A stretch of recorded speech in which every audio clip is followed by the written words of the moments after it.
धन्यवाद ದೇವರೇ, देते ನಿನ್ನ हैं। ವಾಕ್ಯಗಳ ಮುಖಾಂತರ ನಮ್ಮೆಲ್ಲರೊಂದಿಗೆ ನೀನು ಮಾತನಾಡಪ್ಪ ಕರ್ತನೇ. परमेश्वर आपके वचनों के द्वारा हम सबसे आप बात ಇವತ್ತು करिएगा। ಮತ್ತು ಬರುವ ವಾರಕ್ಕೆ ಬೇಕಾದ ವಚನಗಳನ್ನು ನಮ್ಮೆಲ್ಲರಿಗೂ ಅನುಗ್ರಹಿಸಪ್ಪ ಕರ್ತನೇ. परमेश्वर आज और आने वाले हफ्ते में जो भी वचन हमें जरूरत है उन सब का अनुग्रह आप मुझे हमें ಮನುಷ್ಯನು दीजिएगा। ರೊಟ್ಟಿಯಿಂದ ಮಾತ್ರ ಬದುಕುವುದಿಲ್ಲ. हम जानते हैं परमेश्वर वचन कहता है कि मनुष्य जो है रोटी खाने से ही जीवित नहीं रहता ದೇವರೇ, है, ನಿನ್ನ ಬಾಯಿಂದ ಹೊರಡುವ ಪ್ರತಿಯೊಂದು ಮಾತಿನಿಂದಲೂ ಬದುಕುವವನಾಗಿದ್ದಾನೆ. लेकिन परमेश्वर के मुख से निकलने वाले हर एक बात से वह जीवित ದೇವರೇ, ಆ रहेगा। ವಾಕ್ಯಗಳನ್ನು ಕೇಳಿ ಸೇವಿಸಿ ಮನಸ್ಸಿನಲ್ಲಿಟ್ಟುಕೊಂಡು ಕರ್ತನೆ ಆತ್ಮೀಕವಾಗಿ ನಿನಗಾಗಿ ಜೀವಿಸುವುದಕ್ಕಾಗಿ ನಮ್ಮೆಲ್ಲರಿಗೆ ಸಹಾಯ ಮಾಡಪ್ಪ परमेश्वर हमें ಕರ್ತನೇ. मदद करिएगा कि आपके वचनों को सुनकर उसका पालन कर कर उसको अपने मन में रखकर आपके लिए जिंदगी बिता सके। ವಾಕ್ಯವನ್ನು ಹಂಚುವಂತ ನನ್ನನ್ನು ಮತ್ತು ಸಹೋದರಿಯನ್ನು ಕುಳಿತಿರುವಂತ ಎಲ್ಲಾ ನಿನ್ನ ಮಕ್ಕಳನ್ನು ಅನುಗ್ರಹಿಸು, ಆಶೀರ್ವದಿಸು, ನಿನ್ನ ಆತ್ಮನಿಂದ ನಡೆಸು ಎಂಬುದಾಗಿ ನಾವು ಬೇಡಿಕೊಳ್ಳುತ್ತೇವೆ. परमेश्वर का वचन बांटता हुआ मुझे, बहन जो भाषांतर करिए बहन को, और हम सबको परमेश्वर आपकी उपस्थिति में आपके आत्मा से आप चलाएगा। ಈ ಒಂದು ಪ್ರಾರ್ಥನೆಯನ್ನು ಯೇಸುವಿನ ನಾಮದಲ್ಲಿ ಬೇಡಿ ಹೊಂದಿದ್ದೇವೆ ನಮ್ಮ ತಂದೆ ಆದ ये ದೇವರೇ. प्रार्थना को यीशु मसीह के नाम से हम मांगते हैं। ರೋಮಾಪುರದ ಬರೆದ ಪತ್ರಿಕೆ 15ನೇ ಅಧ್ಯಾಯ 13ನೇ ವಚನ. रोमियो का पुस्तक उसका 15वां अध्याय उसका 13वां वचन। ನಿರೀಕ್ಷೆಯ ಮೂಲನಾದ ದೇವರು ನಂಬಿಕೆಯಿಂದುಂಟಾಗುವ ಸಂತೋಷವನ್ನು ಮನಃಶಾಂತಿಯನ್ನು ನಿಮಗೆ ಪರಿಪೂರ್ಣವಾಗಿ ದಯಪಾಲಿಸಿ ನೀವು ಪವಿತ್ರಾತ್ಮನ ಬಲಗೊಂಡವರಾಗಿ ನಿರೀಕ್ಷೆಯನ್ನು ಅಭಿವೃದ್ಧಿಯನ್ನು ಹೊಂದುವಂತೆ ಅನುಗ್ರಹಿಸಲಿ. जो परमेश्वर जो आशा का दाता है तुम्हें विश्वास करने में सब प्रकार के आनंद और शांति से परिपूर्ण करे कि पवित्र आत्मा के सामर्थ्य से तुम्हें आशा से भर दी जाते। ಕೊನೆಯ ಒಂದು ಭಾಗದಲ್ಲಿ ಈ ಒಂದು ವಚನದಲ್ಲಿ ನೋಡುವಾಗ ನಿರೀಕ್ಷೆಯಲ್ಲಿ ಅಭಿವೃದ್ಧಿಯನ್ನು ಹೊಂದುವಂತೆ ಅನುಗ್ರಹಿಸಲಿ ಎಂಬುದಾಗಿ ಹೇಳಲ್ಪಟ್ಟಿದೆ. और यहाँ पर अंत में अगर हम वचन में देखते हैं तो यह कहता है कि निरीक्षा में अभिवृद्धि बढ़ोतरी पाने के लिए परमेश्वर का वचन हमें मदद करे। ನಿರೀಕ್ಷೆ ಇಟ್ಟುಕೊಳ್ಳುವುದಷ್ಟೇ ಅಲ್ಲ, आशा रखना ही उतना नहीं, ನಿರೀಕ್ಷೆಯಲ್ಲಿ ನಾವು ಅಭಿವೃದ್ಧಿ ಆಗಬೇಕು, लेकिन आशा में हमें बढ़ोतरी भी पाना ನಿರೀಕ್ಷೆಯಲ್ಲಿ है, ನಾವು ಬೆಳೆಯಬೇಕು, और निरीक्षा में हमें बढ़ोतरी भी पाते रहना है। ನಿರೀಕ್ಷೆಯ ಮಟ್ಟ ನಮ್ಮ ಜೀವಿತದಲ್ಲಿ ಹೆಚ್ಚಾಗಬೇಕು ಪ್ರಿಯರೇ. हमारी आशा का जो मंजिल है हमारी जिंदगी में वह बढ़ते जाना है। ಒಂದು ಹಳ್ಳಿ ಇತ್ತು, ಆ ಒಂದು ಹಳ್ಳಿಯಲ್ಲಿ ಅನೇಕ ರೈತರಿದ್ರು. और एक गांव था और उस गांव में बहुत सारे किसान थे, ಅಲ್ಲಿಯೂ ಕೂಡ ಒಬ್ಬ ಒಳ್ಳೆಯ ಪ್ರಾಮಾಣಿಕರಾಗಿರುವಂತಹ ಒಬ್ಬ ರೈತನಿದ್ದ. और उस सारे किसानों में भी एक ईमानदार किसान था। ಪ್ರತಿ ವರ್ಷವೂ ಒಳ್ಳೆಯ ಒಂದು ಬೆಳೆಯನ್ನು ಅವನು ಕೂಡ ಬೆಳೀತಾ ಇದ್ದ, ಬೇರೆಯವರು ಕೂಡ ಬೆಳೀತಾ ಇದ್ರು. और हर साल दूसरे लोग भी और वह व्यक्ति भी अच्छी फल काटता था। ಆದ್ರೆ ಒಂದು ವರ್ಷ ಅವರು ಅಪೇಕ್ಷೆ ಪಟ್ಟ ಹಾಗೆ ಮಳೆ ಬರಲಿಲ್ಲ, ಮುಂಗಾರು ಬರಲಿಲ್ಲ. लेकिन एक ऐसा साल आया कि उन्होंने जैसे अपेक्षा किया था उस तरीके का बारिश नहीं हुआ और उस तरीके का फसल नहीं आया। ಆ ಭೂಮಿ ಒಣಗಲಿಕ್ಕೆ ಪ್ರಾರಂಭವಾಯಿತು, ಬಿರುಕು ಬಿಟ್ಟಿತು. और वहां पर धरती जो है वो बंजर भूमि होने लग गई, सूखने लग ಹಳ್ಳಗಳು गई, ಕೂಡ ಒಣಗಿ ಹೋಗಿಬಿಟ್ಟವು. और वहां पर कोई भी नदी जल वहां पर नहीं रहा। ಅಲ್ಲಿರುವಂತಹ ಬೋರ್ವೆಲ್ಗಳು, ಬಾವಿಗಳ ನೀರ ಮಟ್ಟವು ಕೂಡ ಬಹಳ ಕಡಿಮೆ वहां ಆಗಿಬಿಟ್ಟಿತು. पर रहने वाला बोरवेल और पानी का मंजिल जो था वो नीचे उतर गया। ಇದೆಲ್ಲವನ್ನು ನೋಡಿ ಅಲ್ಲಿರುವ ರೈತರಿಗೆ ಬಹಳ ನಿರಾಶೆ ಉಂಟಾಯಿತು. और वहां ये सब कुछ देखकर वहां पे रहने वाला किसान बहुत निराशा में चला गया। ಅವ್ರು ಹೀಗೆ ತೀರ್ಮಾನ ಮಾಡಿದ್ರು, ನಾವು ಬೀಜವನ್ನು ಬಿತ್ತುವುದು ಬೇಡ, ಬಿತ್ತಿದರೆ ನಾವು ಬಿತ್ತಿರುವ ಬೀಜ ಅದು ಹಾಳಾಗುತ್ತದೆ, ವೇಸ್ಟ್ ಆಗುತ್ತದೆ ಎಂಬುದಾಗಿ ತೀರ್ಮಾನ ಮಾಡಿಕೊಂಡ್ರು. और उन्होंने ऐसा फैसला लिया कि हम बीज ही नहीं बोएंगे, क्योंकि अगर हम बीज बोते हैं तो वह किसी भी हालत में नाश ही हो जाएगा। इस तरह से उन्होंने फैसला लिया। ಇದೇ ಒಂದು ವಿಷಯದಲ್ಲಿ ಅಲ್ಲಿರುವಂತಹ ಈ ರೈತನಿಗೂ ಕೂಡ ಕಳವಳ ಉಂಟಾಯಿತು. और इसी विषय में यह जो ईमानदार किसान था उसको भी उसका मन विचलित हो गया। ಅವನ ಹೊಲವು ಕೂಡ ಒಂದು ಧೂಳಿನ ಹಾಗೆ ವನನೆಲವಾಗಿ ಬಿಟ್ಟಿತ್ತು. ಅಲ್ಲಿ ಯಾವುದೇ ಒಂದು ಭರವಸೆಯ ಭೂಮಿ ಮೇಲೆ ಕಾಣ್ತಿರ್ಲಿಲ್ಲ. उसका जो भूमि था, उसका जो खेत था वह भी बंजर भूमि बन गया, वह भी सब कुछ सूख गया, कोई भी आशा दिख नहीं रही थी। ಅವನಿಗೂ ಅನಿಸ್ತು ನನ್ನ ಬೀಜಗಳು ಕೂಡ ವ್ಯರ್ಥವಾಗಿ ಹೋಗ್ತವೆ ಎಂಬುದಾಗಿ. और उसको भी ऐसे लगा कि अब मेरा जो बीज है वह शायद व्यर्थ हो जाएगा। ಆದರೂ ಕೂಡ ಒಂದು ದಿನ ತೀರ್ಮಾನ ಮಾಡಿದ, लेकिन फिर भी उसने एक दिन ऐसा फैसला लिया ನಾನು ಇರುವಂತಹ ಬೀಜವನ್ನು ಹೋಗಿ ಬಿತ್ತುತ್ತೇನೆ. कि मेरे पास जो बीज है मैं तो वैसे ही जाके उसको बो दूंगा। ಅದೇ ಹೇಗೂ ಹಾಗೆ ಇಟ್ಟು ಬಿಟ್ರೆ ವೇಸ್ಟ್ ಆಗುವಂತದ್ದಾಗಿದೆ. कैसे भी अगर घर में भी अगर मैं उसको रखूंगा तो भी वह नाशी होना है। ಇವಾಗ ನಾ ಬೀಜವನ್ನು ಹಾಗೆ ಬಿಟ್ಟು ಬಿಟ್ರೆ ಹಾಗೆ ಉಳಿದು ಬಿಡುತ್ತೆ, ಬೀಜವಾಗಿ ಉಳಿದು ಬಿಡುತ್ತವೆ. और अगर उस बीज को उसको वैसे ही रख देंगे तो बीज जो है बीज की तरह ही रह जाएंगे ಎಂದು ತನಗೆ ತಾನು ಹೇಳಿಕೊಂಡು वैसे अपने आप को अपने मन में सोचकर ಆ ಹೊಲಕ್ಕೆ ಹೋಗಿ ಬೀಜವನ್ನು ಬಿತ್ತಲಿಕ್ಕೆ ಪ್ರಾರಂಭ ಮಾಡಿದ. और खेत में जाकर बीज को बोने के लिए उसने प्रारंभ किया। ಚಿಕ್ಕ ಚಿಕ್ಕ ಗುಂಡಿಯನ್ನು ಮಾಡಿ ಬೀಜವನ್ನು ಬಿತ್ತಲಿಕ್ಕೆ ಶುರು ಮಾಡಿದ. छोटे छोटे बीज बोने के लिए प्रारंभ किया। ಆ ಬೀಜ ಬಿತ್ತುವ ಕೆಲಸವನ್ನು ನೋಡಿ ಉಳಿದ ರೈತರವನ್ನ ನೋಡಿ ನಗಲಿಕ್ಕೆ ಪ್ರಾರಂಭ ಮಾಡಿದ್ರು. और जब वो बीज बो रहा था तो दूसरे किसान उसको देखकर हंसने लगे उस पर। ಏನಪ್ಪಾ, ನೋಡಿದ್ರೆ ಮಳೆ ಆಗತ್ತಾ ಇಲ್ಲ, ಬಿಸಿಲಿದೆ, ಎಲ್ಲ ಒಣಗಿ ಹೋಗಿದೆ, ಬಿರುಕು ಬಿಟ್ಟಿದೆ, ಮಳೆ ಆಗುವಂತ ಯಾವ ಸಾಧ್ಯತೆಯೂ ಕಾಣ್ತಾ ಇಲ್ಲ, ಯಾಕೆ ನೀನು ಬೀಜವನ್ನು ಬಿತ್ತುತ್ತಾ ಇದೆ ಎಂಬುದಾಗಿ ಹೇಳಿ ಅವನ ಮೇಲೆ ನಕ್ಕರು. और वहां पर वह सारे बाकी के किसान उस किसान पर हंसते हुए उसने कहा कि क्या भाई तू क्यों बीज बो रहा है, यहाँ पर तो बारिश भी नहीं है, तेरा भूमि भी तेरा धरती भी वह सब कुछ सूख गया है, बंजर भूमि बन गया है, ಯಾಕೆ ನೀನು ಇಂಥ ಸುಳ್ಳು ಭರವಸೆ ಇಡುತ್ತೆ ಎಂಬುದಾಗಿ ಅವನು ಹೇಳಿದರು. क्यों तू झूठा भरोसा रखता है इस धरती पर. ಆದರೆ ಆ ರೈತನು ಬೇರೆಯವರ ಮಾತನ್ನು ಕೇಳದೆ ತನ್ನ ಕೆಲಸ ಅವನು ಮಾಡಿದ. लेकिन वह किसान किसी का बात नहीं माना, अपना ही काम वो करता गया. ಪ್ರತಿದಿನ ಬೆಳಗ್ಗೆ ಅವನು ಹೊಲಕ್ಕೆ ಹೋಗಿ ಪ್ರಾರ್ಥಿಸ್ತಾ ಇದ್ದ. हर दिन वह खेत जाता था, अपना खेत में जाकर प्रार्थना करता था, ಪ್ರಾರ್ಥನೆ ಮಾಡಿ ಮಳೆಗಾಗಿ ಕಾಯ್ತಾ ಇದ್ದ. और प्रार्थना कर कर वह बारिश के इंतजार में रहता था. ಕಾಯುವಾಗಲೂ ಕೂಡ ಮಳೆ ಆಗದೇ ಇದ್ದಾಗ್ಯೂ ಕೂಡ ಅವನು ನಂಬುತ್ತಾ ಇದ್ದ ಮಳೆ ಆಗ್ತದೆ ಎಂಬುದಾಗಿ. और जब वह इंतजार करता था वहां पर बारिश नहीं थी, फिर भी वह विश्वास करता था कि वह बारिश होगी. ಒಂದು ವಾರ ಆಯ್ತು, 2 ವಾರ ಆಯ್ತು, 3 ವಾರ ಆಯ್ತು, ಮಳೆ ಆಗಲಿಲ್ಲ. 1 ತಿಂಗಳಾಯ್ತು, ಮಳೆ ಆಗಲಿಲ್ಲ. एक हफ्ता गुजर गया, 2 हफ्ता गुजर गया, 3 हफ्ता गुजर गया, 1 महीना भी गुजर गया. ಒಂದು ಬೀಜ ಏನೋ ಹೇಗೋ ಹಸಿರು ಮೊಳಕೆ ಒಡೆಯಲಿಕ್ಕೆ ಪ್ರಾರಂಭ ಮಾಡಿತು. और पता नहीं वहां पर बारिश नहीं था, फिर भी एक बीज वह उगने लग गया. ಜನರಿಗೆ ಸ್ವಲ್ಪ ಆಶ್ಚರ್ಯವಾಯ್ತು, ಇದೇನಪ್ಪಾ ಎಂಬುದಾಗಿ. और लोगों को थोड़ा सा आश्चर्य हुआ कि ये क्या हो रहा है. ಅದು ಆಶ್ಚರ್ಯ ಆಗುವುದು ಅಷ್ಟೇ ತಡ. और उनको आश्चर्य होना उतना ही, ತಕ್ಷಣವೇ ಮಳೆ ಒಂದು ಮೋಡ ಬರಲಿಕ್ಕೆ ಪ್ರಾರಂಭವಾಯಿತು. और उसी क्षण वहां पर एक बारिश का बादल आने के लिए प्रारंभ हुआ. ತಕ್ಷಣವೇ ಮಳೆ ಬಂದು ಬಿಡ್ತು. और उसी क्षण बारिश भी आ गया. ಅವನು ಹಾಕಿದಂತ ಬೀಜ ಮೊಳೆಯಲಿಕ್ಕೆ ಪ್ರಾರಂಭವಾಯಿತು. उसने जो बीज बोया था वह फसल आने लग गया.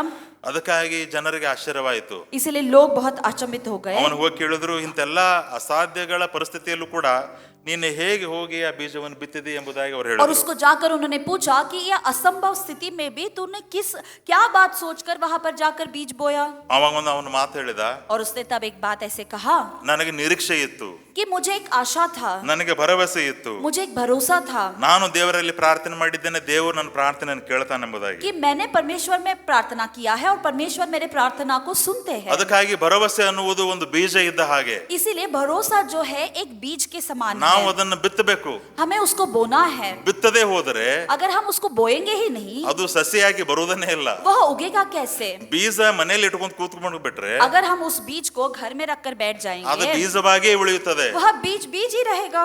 ನಮಗೆ ನಂಬಿಕೆ ಇರಬಹುದು, ನಿಜ. हमें विश्वास रहेगा, सही है. ಚರ್ಚಿಗೆ ಬರ್ತಾ ಇರಬಹುದು, ನಿಜ. हम कलीसिया आते रहेंगे, सही है. ಪ್ರಾರ್ಥನೆ ಮಾಡ್ತಾ ಇರಬಹುದು, ನಿಜ. प्रार्थना करते रहेंगे, करेक्ट है. ದೇವರ ವಾಕ್ಯ ಓದ್ತಾ ಇರಬಹುದು, ನಿಜ. परमेश्वर का वचन भी हम सुनते ಆದರೆ रहेंगे. ಇದೆಲ್ಲದರ ಮೇಲೆ ನಮಗೆ ನಿರೀಕ್ಷೆ ಮತ್ತು ಭರವಸೆ ಇರಬೇಕಾಗಿದೆ ಪ್ರಿಯರೇ. लेकिन इस सबके साथ सबसे परे हमें भरोसा और निरीक्षा भी ಈ रखना ನಿರೀಕ್ಷೆ है. ಒಂದು ಭರವಸೆ ಕೇಳುವಾಗ ಬಹಳ ಚಿಕ್ಕದಾಗಿ ಕಾಣಬಹುದು. हमें जब हम सुनते हैं इस शब्द को, आशा या निरीक्षा इस शब्द को सुनते हैं, तो हमें बहुत उस छोटी सी बात लग ಯಾಕಂತ सकती ಹೇಳಿದ್ರೆ है. ನಾವು ನಂಬಿಕೆ ಬಗ್ಗೆ ಬಹಳ ಮಾತಾಡ್ತೇವೆ, क्योंकि हम विश्वास के बारे में बहुत ज्यादा बात ಪ್ರಾರ್ಥನೆ करते ಬಗ್ಗೆ हैं, ಬಹಳ ಮಾತಾಡ್ತೇವೆ, प्रार्थना के बारे में बहुत ज्यादा बात करते ಮತ್ತು हैं, ದೇವರ ವಾಕ್ಯದ ಬಗ್ಗೆ ಬಹಳಷ್ಟು ಮಾತಾಡ್ತೇವೆ. परमेश्वर के वचन के बारे में बहुत सारा बात करते हैं. ಇದೆಲ್ಲ ನಾವು ಇರಬೇಕು, ಅದರಲ್ಲಿ ಬೆಳೆಯಬೇಕು ಎಂಬುದಾಗಿ ಎಲ್ಲ ಹೇಳ್ತೇವೆ. इसमें हमें रहना है, इसमें हमें आगे बढ़ना है, ये सब कुछ हम कहते हैं. ಆದ್ರೆ ಭರವಸೆಯ ಬಗ್ಗೆ, ನಿರೀಕ್ಷೆಯ ಬಗ್ಗೆ ನಾವು ಹೆಚ್ಚಾಗಿ ಅದರಲ್ಲೂ ಹಳೆ ದಿನಗಳಿಂದ, ಬಹಳ ವರ್ಷಗಳಿಂದ ನಂಬಿ ಬರುವಂತಹ ಭಕ್ತರಲ್ಲಿ ನಾವು ಕಡಿಮೆಯಾಗಿ ಕಾಣುವಂತದ್ದಾಗಿದೆ. लेकिन अगर हम असली में देखे जाएंगे तो निरीक्षा और जो भरोसा है वह बहुत सालों से, बहुत दिनों से जो परमेश्वर के भक्त रहते हैं उनमें कम होते हुए नजर आ ಈ रहा ದೊಡ್ಡ ದೊಡ್ಡ है. ಕ್ರುಸೇಡ್ಗಳಲ್ಲಿ ಅದ್ಭುತ ಕಾರ್ಯಗಳು ಬಹಳ ಆಗ್ತವೆ. ಯಾಕೆ ಗೊತ್ತಾ? ये बड़े बड़े क्रूसेड्स में अद्भुत कार्य बहुत होते हैं. पता है क्यों? ಅದರಲ್ಲೂ ವಿಶೇಷವಾಗಿ ಹೊಸದಾಗಿ ಬರುವಂತ ಜನರಿಗೆ ಅದ್ಭುತಗಳಾಗ್ತವೆ. और उसमें भी खास करके जो नए लोग आए रहते हैं उनको चमत्कार होते हैं. ನನ್ನ क्यों? ಆರಂಭದ ದಿನಗಳಲ್ಲಿ ನಾನು ಯೇಸು ಕರೆಯುತ್ತಾನೆ ಎಂಬ ಡಿಜೆಸ್ ದಿನಕರ್ ಅವರ ಮ್ಯಾಗಝಿನ್ ನಾನು ಓದ್ತಾ ಇದ್ದೆ. और मैं जब मसीह में नया था तो डीजेस दिनकरन का एक पुस्तक में पढ़ता था. जीसस कॉल्स का पुस्तक में पढ़ता ಆ था. ಒಂದು ಪುಸ್ತಕ ನಾನು ಓದುತ್ತಾ ಇದ್ದೆ. ಅದರಲ್ಲಿ ಸಾಕ್ಷ್ಯಗಳನ್ನು ನಾನು ಬಹಳ ಓದುತ್ತಾ ಇದ್ದೆ. और उस पुस्तक में उनकी गवाही या लोगों की गवाहियों को मैं बहुत सुनता था, ಆ पढ़ता था. ಪುಸ್ತಕದಲ್ಲಿ ಅರ್ಧಕ್ಕಿಂತ ಹೆಚ್ಚು ಸಾಕ್ಷ್ಯಗಳೇ ಒಂದು ಪುಟಗಳು ಇರ್ತಾ ಇದ್ದವು. और उस पुस्तक में आधे से ज्यादा पन्ने में सिर्फ गवाही ही लिखा रहता था. ಅದನ್ನು ಓದುವಾಗೆಲ್ಲ ನನಗೆ ಬಹಳ ಇಷ್ಟ ಆಗ್ತಾ ಇತ್ತು. और जब कभी भी मैं उसको पढ़ता था तो मुझे बहुत खुशी होती थी. ಅದಕ್ಕೆ ಕಾರಣವೇನು ಗೊತ್ತಾ? उसका कारण क्या है पता ಅಲ್ಲಿ है? ಹೇಳಲ್ಪಟ್ಟ ಎಲ್ಲ ಸಾಕ್ಷಿಗಳು, वहां पर लिखा गया हर एक गवाही, ಅವರೆಲ್ಲ ಹೊಸ ಜನರಾಗಿ ಇದ್ದರು. वह सब लोग नए व्यक्ति थे. ಅವರು ಹಿಂದೂ ಹಿನ್ನೆಲೆಯಿಂದ ಬಂದಿರುವಂತವರು, ಮುಸಲ್ಮಾನ್ ಹಿನ್ನೆಲೆಯಿಂದ ಬಂದಿರುವಂತವರು, ಅಥವಾ ಬೇರೆ ಬೇರೆ ಜಾತಿ ಧರ್ಮಗಳಿಂದ ಬಂದ ಜನರೇ ಅವರಾಗಿದ್ದರು. और वहां पर हिंदू, मुस्लिम इस तरीके के धर्म से आए हुए लोग उनकी ही गवाहियां वहां पर ನನಗೆ रहते थे। ಕ್ಯಾನ್ಸರ್ ನಿಂದ ಬಿಡುಗಡೆ ಆಯಿತು, मुझे कैंसर से छुटकारा ನನಗೆ मिल ಜಾಬ್ गया, ಸಿಕ್ತು, मुझे काम मिल गया, ನನಗೆ ಹೃದಯದ ತೊಂದರೆ ಇತ್ತು, ಆ ಹೃದಯದ ತೊಂದರೆಯಿಂದ ದೇವರು ಬಿಡುಗಡೆ ಮಾಡಿದ, मुझे हार्ट प्रॉब्लम था, हार्ट प्रॉब्लम से परमेश्वर ने मुझे छुटकारा ನನಗೆ दिया, ಗಂಟಾಗಿತ್ತು, ಆ ಗಂಟ ಕರಿ ಹೋಯಿತು, और मुझे एक गांठ हुआ था, वह गांठ भी चला गया, ನಂಗೆ ನಡಿಲಿಕ್ಕೆ ಬರ್ತಿರ್ಲಿಲ್ಲ, ನಡಿಲಿಕ್ಕೆ ಬಂತು. मैं चल नहीं पाता था लेकिन मैं अब चल रहा हूँ। ಈ ಎಲ್ಲಾ ಸಾಕ್ಷ್ಯಗಳು ನಾನು ಓದುವಾಗ ಎಲ್ಲರೂ ಇದೇ ಒಂದು ಅನ್ಯ ಒಂದು ಅಥವಾ ಹೊಸದಾಗಿ ಹಿನ್ನೆಲೆಯಿಂದ ಬಂದ ಜನರ ಸಾಕ್ಷ್ಯ ಅದರಲ್ಲಿ ಇರ್ತಾ ಇತ್ತು. और जब इन सारे अद्भुत कार्यों को, सारे गवाहियों को मैं पढ़ता था तो ये सारे गवाही सिर्फ नए आए हुए लोगों के बारे में ही लिखा गया ಅದು याಕೆ ಅವರ ಜೀವಿತದಲ್ಲಿ ಹಾಗೆ ಆಗ್ತಾ ಇದೆ? वैसे उनके जिंदगी में क्यों हो रहा है? ನಿರೀಕ್ಷೆ ಇಟ್ಟುಕೊಂಡು ಬಂದಿದ್ದಾರೆ, क्योंकि वह आशा रखते हुए आए ಭರವಸೆ हैं। ಅವರಿಗಿದೆ. उन पर उनके मन में भरोसा है। ನಮಗೇನಾಗಿ ಬಿಡ್ತದ್ರಿ? हमें क्या हो जाता है? ಓ ಸಂಡೇ ಬಂತು, ओ संडे आ गया, 9 ಗಂಟೆಗೆ ತಯಾರಾಗಬೇಕು, 9 बजे हमें तैयार होना है, ನಾವು ಚರ್ಚ್ಗೆ ಹೋಗ್ಬೇಕು, हमें कलीसिया जाना है, ಆರಾಧನೆ ಮಾಡಬೇಕು, आराधना करना है, ದೇವರ ವಾಕ್ಯ ಕೇಳಬೇಕು, परमेश्वर का वचन सुनना है, ಪಾಸ್ಟರ್ನ ಭೇಟಿ ಆಗಬೇಕು, पासवान जी को मिलना है, ಅವ್ರು ನಮ್ಮನ್ನು ನೋಡಿ ಸಂತೋಷ ಪಡಬೇಕು, वह हमें देखकर खुशी मनाना है, ಈ ಭಾನುವಾರ ತಪ್ಪಿಸಲಿಲ್ಲಲ್ರಿ ಬಂದ್ರಿ ಎಂಬುದಾಗಿ ಹೇಳಬೇಕು. और वो ऐसे कहना है कि ये संडे आपने नहीं चुकाया, आप आ गए। ಇದೇ ನಮ್ಮ ಮನಸ್ಸಿನಲ್ಲಿ ಇರ್ತದೆ ಪ್ರಿಯರೇ. यह सिर्फ यही चीज ಆದ್ರೆ हमारे मन में ಆಲಯಕ್ಕೆ रहती ಬರುವಾಗ ಒಂದು ಭರವಸೆ ನಿರೀಕ್ಷೆ ಇಟ್ಟುಕೊಂಡು ಬರುವಾಗ, है। लेकिन जब हम परमेश्वर में विश्वास कर परमेश्वर में भरोसा रखते हुए जब हम कलीसिया को आते हैं, ನಮ್ಮ ಜೀವಿತದಲ್ಲಿ ಅಸಾಧ್ಯವಾದ ಕಾರ್ಯಗಳನ್ನ ಸಾಧ್ಯವನ್ನಾಗಿ हमारे ಮಾಡುವಂತದ್ದಾಗಿದೆ. जिंदगी में जो असंभव चीजें हैं वह संभव होने लग जाते ಹಲ್ಲೆಲೂಯಾ. हैं। ಅದಕ್ಕಾಗಿ हालेलुया। ಇಲ್ಲಿ ಪೌಲನು ರೋಮಾಪುರದ ಬರೆದ ಪತ್ರಿಕೆಯಲ್ಲಿ ಹೇಳ್ತಾ ಇದ್ದಾನೆ, इसीलिए पौलुस रोमियो का पुस्तक में इस तरह से ನೀವು कहता है ನಿರೀಕ್ಷೆಯಲ್ಲಿ ಅಭಿವೃದ್ಧಿಯನ್ನು ಹೊಂದಬೇಕು. कि आपको अपनी आशा में बढ़ोतरी पाते रहना है। ಯಾಕಂತ ಹೇಳಿದ್ರೆ ಅಲ್ಲಿರುವಂತ ಜೆಂಟೈಲ್ಸ್ ಮತ್ತು ಜೂಯಿಷ್ಗಳ ಮಧ್ಯದಲ್ಲಿ ಒಂದು ಕ್ಲಾಶ್ ಇತ್ತು. और क्योंकि वहां में रोमियो में अन्य लोग और वहां पे रहने वाले यहूदी लोगों के बीच में झगड़ा था। ಯಹೂದರ ಹಿನ್ನೆಲೆಯಿಂದ ಬಂದವರು ನಾವು ದೇವರಿಗೆ ಬಹಳ ಹತ್ತಿರವಾಗಿದ್ದೇವೆ ಎಂಬುದಾಗಿ ಅವರು ಅನ್ನುತ್ತಾ ಇದ್ದರು. और आज यहूदी बैकग्राउंड से आए हुए व्यक्ति वो कहते थे कि हमें ये मसीह के बारे में ज्यादा हमें पता है, ನಾವು ದೇವರಿಂದ ಆರಿಸಲ್ಪಟ್ಟ ಜನಾಂಗವಾಗಿದ್ದೇವೆ, ನಾವು ಬಹಳ ದೇವರಿಗೆ ಹತ್ತಿರ ಎಂಬುದಾಗಿ ಅವರು ಹೇಳ್ತಾ ಇದ್ರು. वो ऐसा कहते थे कि परमेश्वर ने हमें चुना है और हम परमेश्वर के बच्चे हैं। ಅನ್ಯ ಜನದವರು ಹೇಳ್ತಾ ಇದ್ರು, ಅನ್ಯ ಜನರಾಗಿದ್ರು ಕೂಡ ದೇವರನ್ನು ಆರಿಸಿಕೊಂಡಿದ್ದಾನೆ ಎಂಬುದಾಗಿ ಅವರು ಹೇಳ್ತಾ ಇದ್ರು. और अन्य लोग इस तरह से कहते हैं कि आपको शायद उन्होंने चुना होगा लेकिन हम भी परमेश्वर के बच्चे हैं। ಈ ರೀತಿಯಾದ ಮತಭೇದಗಳು ಅವರ ಮಧ್ಯದಲ್ಲಿರುವಾಗ इस तरीके का भिन्न अभिप्राय उनके बीच में रहते समय ನಿರೀಕ್ಷೆ ಅನ್ನುವುದು ದೇವರ ಮೇಲೆ ಅವರಿಗೆ ಕಡಿಮೆ ಆಗ್ತಾ ಇತ್ತು. और आशा जो है, भरोसा परमेश्वर के ऊपर उनका कम हो रहा था। ಅದಕ್ಕಾಗಿ ಪೌಲನು ಅವರಿಗೆ ಹೇಳ್ತಾ ಇದ್ದಾನೆ, ನಿಮ್ಮ ನಿರೀಕ್ಷೆ ಹೆಚ್ಚಾಗಲಿ. इसीलिए पौलुस उससे कहता है कि आपका निरीक्षा ज्यादा हो ನಿಮ್ಮ ನಿರೀಕ್ಷೆ ಇನ್ನೊಬ್ಬರ ಮೇಲೆ ಇರಬಾರದು, और आपका आशा निरीक्षा दूसरे के ऊपर ನಿಮ್ಮ नहीं रहना ಭರವಸೆ है, ಇತರರ ಮೇಲೆ ಇರಬಾರದು. आपका भरोसा दूसरे व्यक्ति पर नहीं रहना है। ನಿಮ್ಮೆಲ್ಲರ ನಿರೀಕ್ಷೆ, ನಿಮ್ಮೆಲ್ಲರ ಭರವಸೆ ದೇವರ ಮೇಲೆ ಇರಬೇಕು. आप सबका निरीक्षा,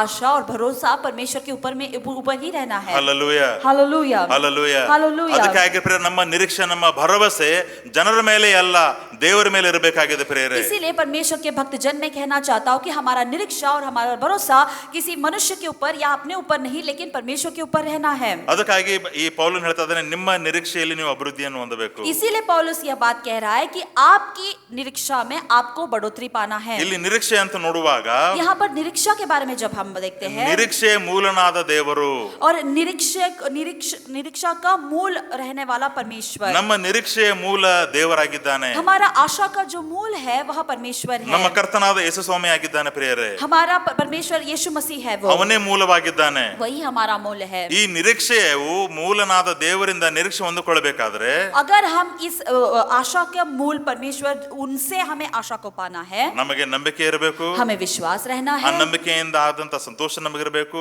उस विश्वास के द्वारा आने वाला खुशी हमें ಆ रहना है, ಮನಶಾಂತಿ ನಮ್ಮಲ್ಲಿರಬೇಕು. उस मन में रहने वाला शांति हमें पाना ಅದಾದ್ಮೇಲೆ है, ಪವಿತ್ರಾತ್ಮನಿಂದ ನಾವು ಬಲಗೊಂಡವರಾಗಿರಬೇಕು. और उसके बाद पवित्र आत्मा के द्वारा हम बल पाए हुए व्यक्ति रहना है, ಅದಾದ ಮೇಲೆ ನಾವು ನಿರೀಕ್ಷೆಯಲ್ಲಿ ಅಭಿವೃದ್ಧಿಯನ್ನು और ಹೊಂದುವವರಾಗಿದ್ದೇವೆ. उसके बाद हम अपने आशा में बढ़ोतरी पाएंगे। ಅದಕ್ಕಾಗಿ ಮೊದಲನೇದಾಗಿ ನಾವು ನೋಡ್ತಾ ಇರೋದು, ನಮ್ಮ ಒಂದು ನಿರೀಕ್ಷೆಯ ಮೂಲ ದೇವರಾಗಿದ್ದಾನೆ. इसीलिए पहला पॉइंट हम यह देख रहे हैं कि हमारा आशा का जो मूल है वह परमेश्वर यीशु मसीह है। ಅದಕ್ಕಾಗಿ ಸ್ವಾಮಿಯವನು ಯೋಹಾನ ಬರೆದ ಸುವಾರ್ತೆ 11:25 ವಚನದಲ್ಲಿ ನಾವು ಈ ರೀತಿಯಾಗಿ ನೋಡ್ತೇವೆ. और योना का सुसमाचार उसका 11वां अध्याय 25वें वचन में हम इस तरह से देखते हैं, ಯೇಸು ಆಕೆಗೆ, यीशु ने उससे कहा, ನಾನೇ ಪುನರುತ್ಥಾನವೂ ಜೀವವೂ ಆಗಿದ್ದೇನೆ, मैं ही पुनरुत्थान और जीवन हूँ, ನನ್ನನ್ನು ನಂಬುವವನು ಸತ್ತರೂ ಬದುಕುವನು.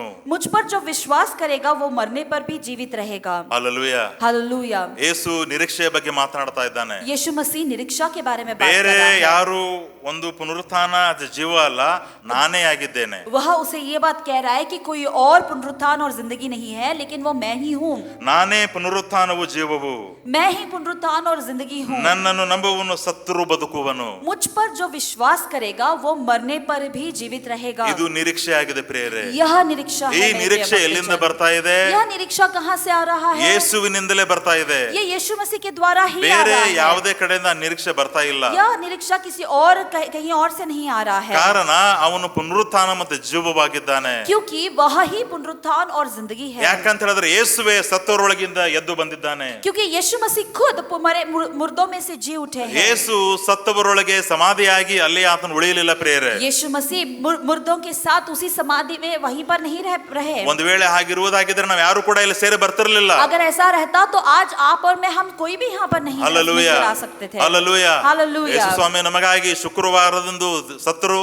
और यीशु मसीह शुक्रवार के दिन हमारे लिए वो मृत हुए. ಶುಕ್ರವಾರ ಹೋಯ್ತು, ಶನಿವಾರ ಹೋಯ್ತು, शुक्रवार चला गया, शनिवार चला ಭಾನುವಾರ गया, ಬೆಳಗ್ಗೆ ಸತ್ತವರೊಳಗಿಂದ ಅವರು ಎದ್ದು ಬಂದಿದ್ದಾರೆ इतवार ಪ್ರಿಯರೇ. के दिन सुबह में वह मुर्दों में से वो जी उठकर आए. हालेलुया. हालेलुया. ಆ ನಿರೀಕ್ಷೆ ಯೇಸುವಿನಲ್ಲಿದೆ ಪ್ರಿಯರೇ. वह निरीक्षा जो है वह सिर्फ यीशु मसीह ಆ में ನಿರೀಕ್ಷೆ मिलता है. ಶಿಷ್ಯರಲ್ಲಿ ಇರಲಿಲ್ಲ.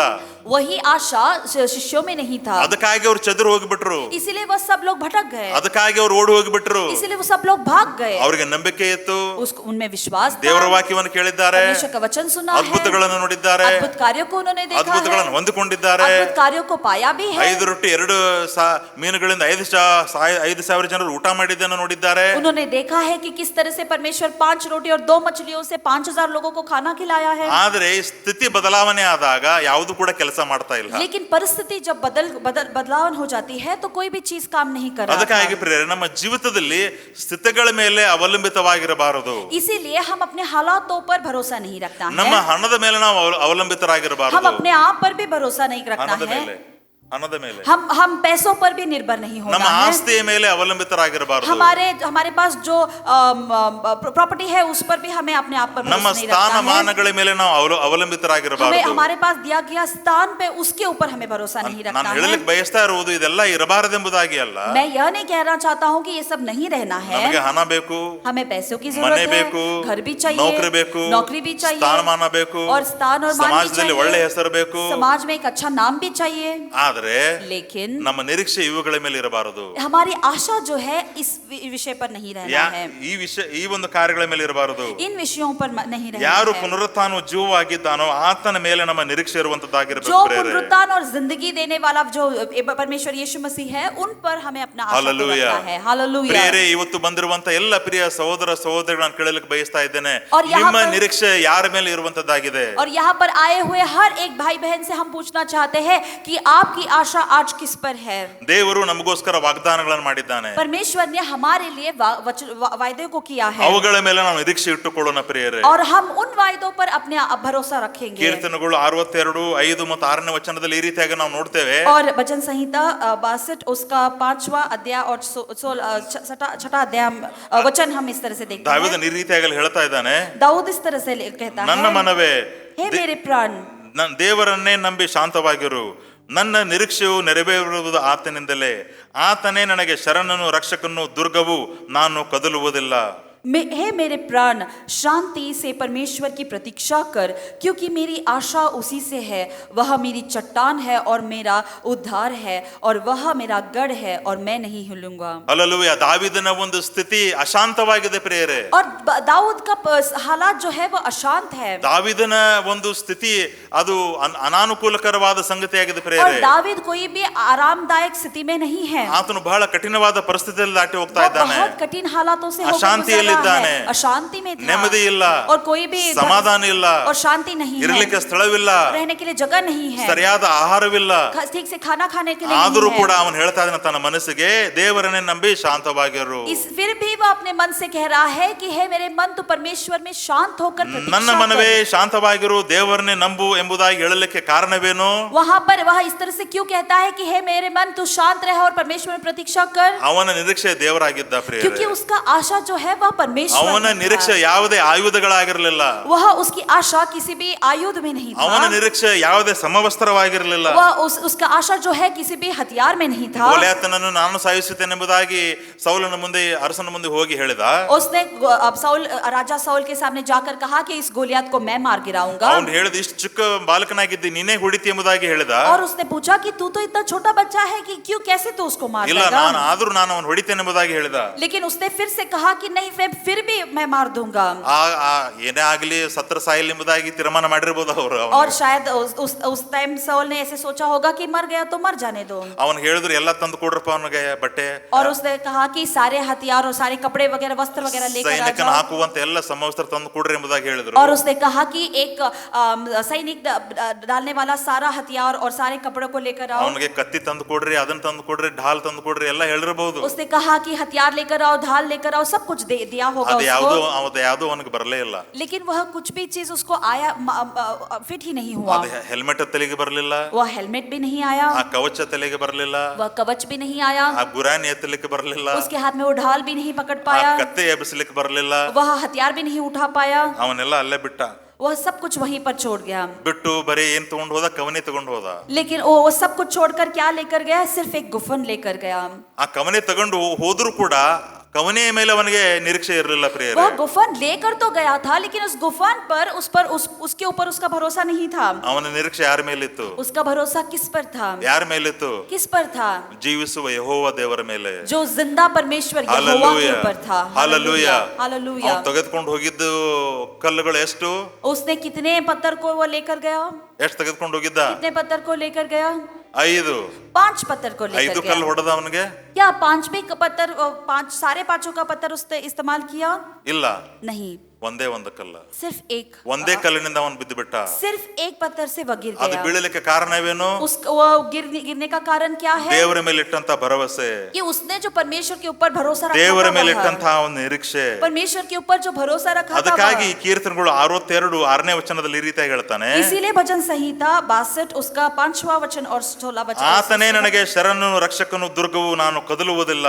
और इसीलिए वह इस वचन इस तरह से कहता है कि वही मेरी चट्टान है, मेरी उद्धार है और मेरा गढ़ है, मैं नहीं हिलूंगा। ಇನ್ನೊಂದು ವಚನ ಬಹಳ ಒಳ್ಳೆ ರೀತಿಯಿಂದ ಹೇಳುವಂತದ್ದಾಗಿದೆ और एक वचन ಕೀರ್ತನೆಗಳಲ್ಲಿ. बहुत अच्छी तरह से वहां पर लिखा गया है। ಕೀರ್ತನೆಗಳು 33 और भजन संहिता 33 17ರಿಂದ 18ನೇ ವಚನ, और उसका 17वां और 18वां वचन, ಕೀರ್ತನೆಗಳು 33 17 ಮತ್ತು 18ನೇ ವಚನ. और भजन संहिता 33 उसका 16वां और 17वां वचन। ಜೀವ ರಕ್ಷಣೆಗಾಗಿ ಕುದುರೆಯ ಪ್ರಯೋಜನವಿಲ್ಲ, ಅದು ತನ್ನ ವಿಶೇಷ ಬಲದಿಂದ ಯಾರನ್ನೂ ರಕ್ಷಿಸಲಾರದು.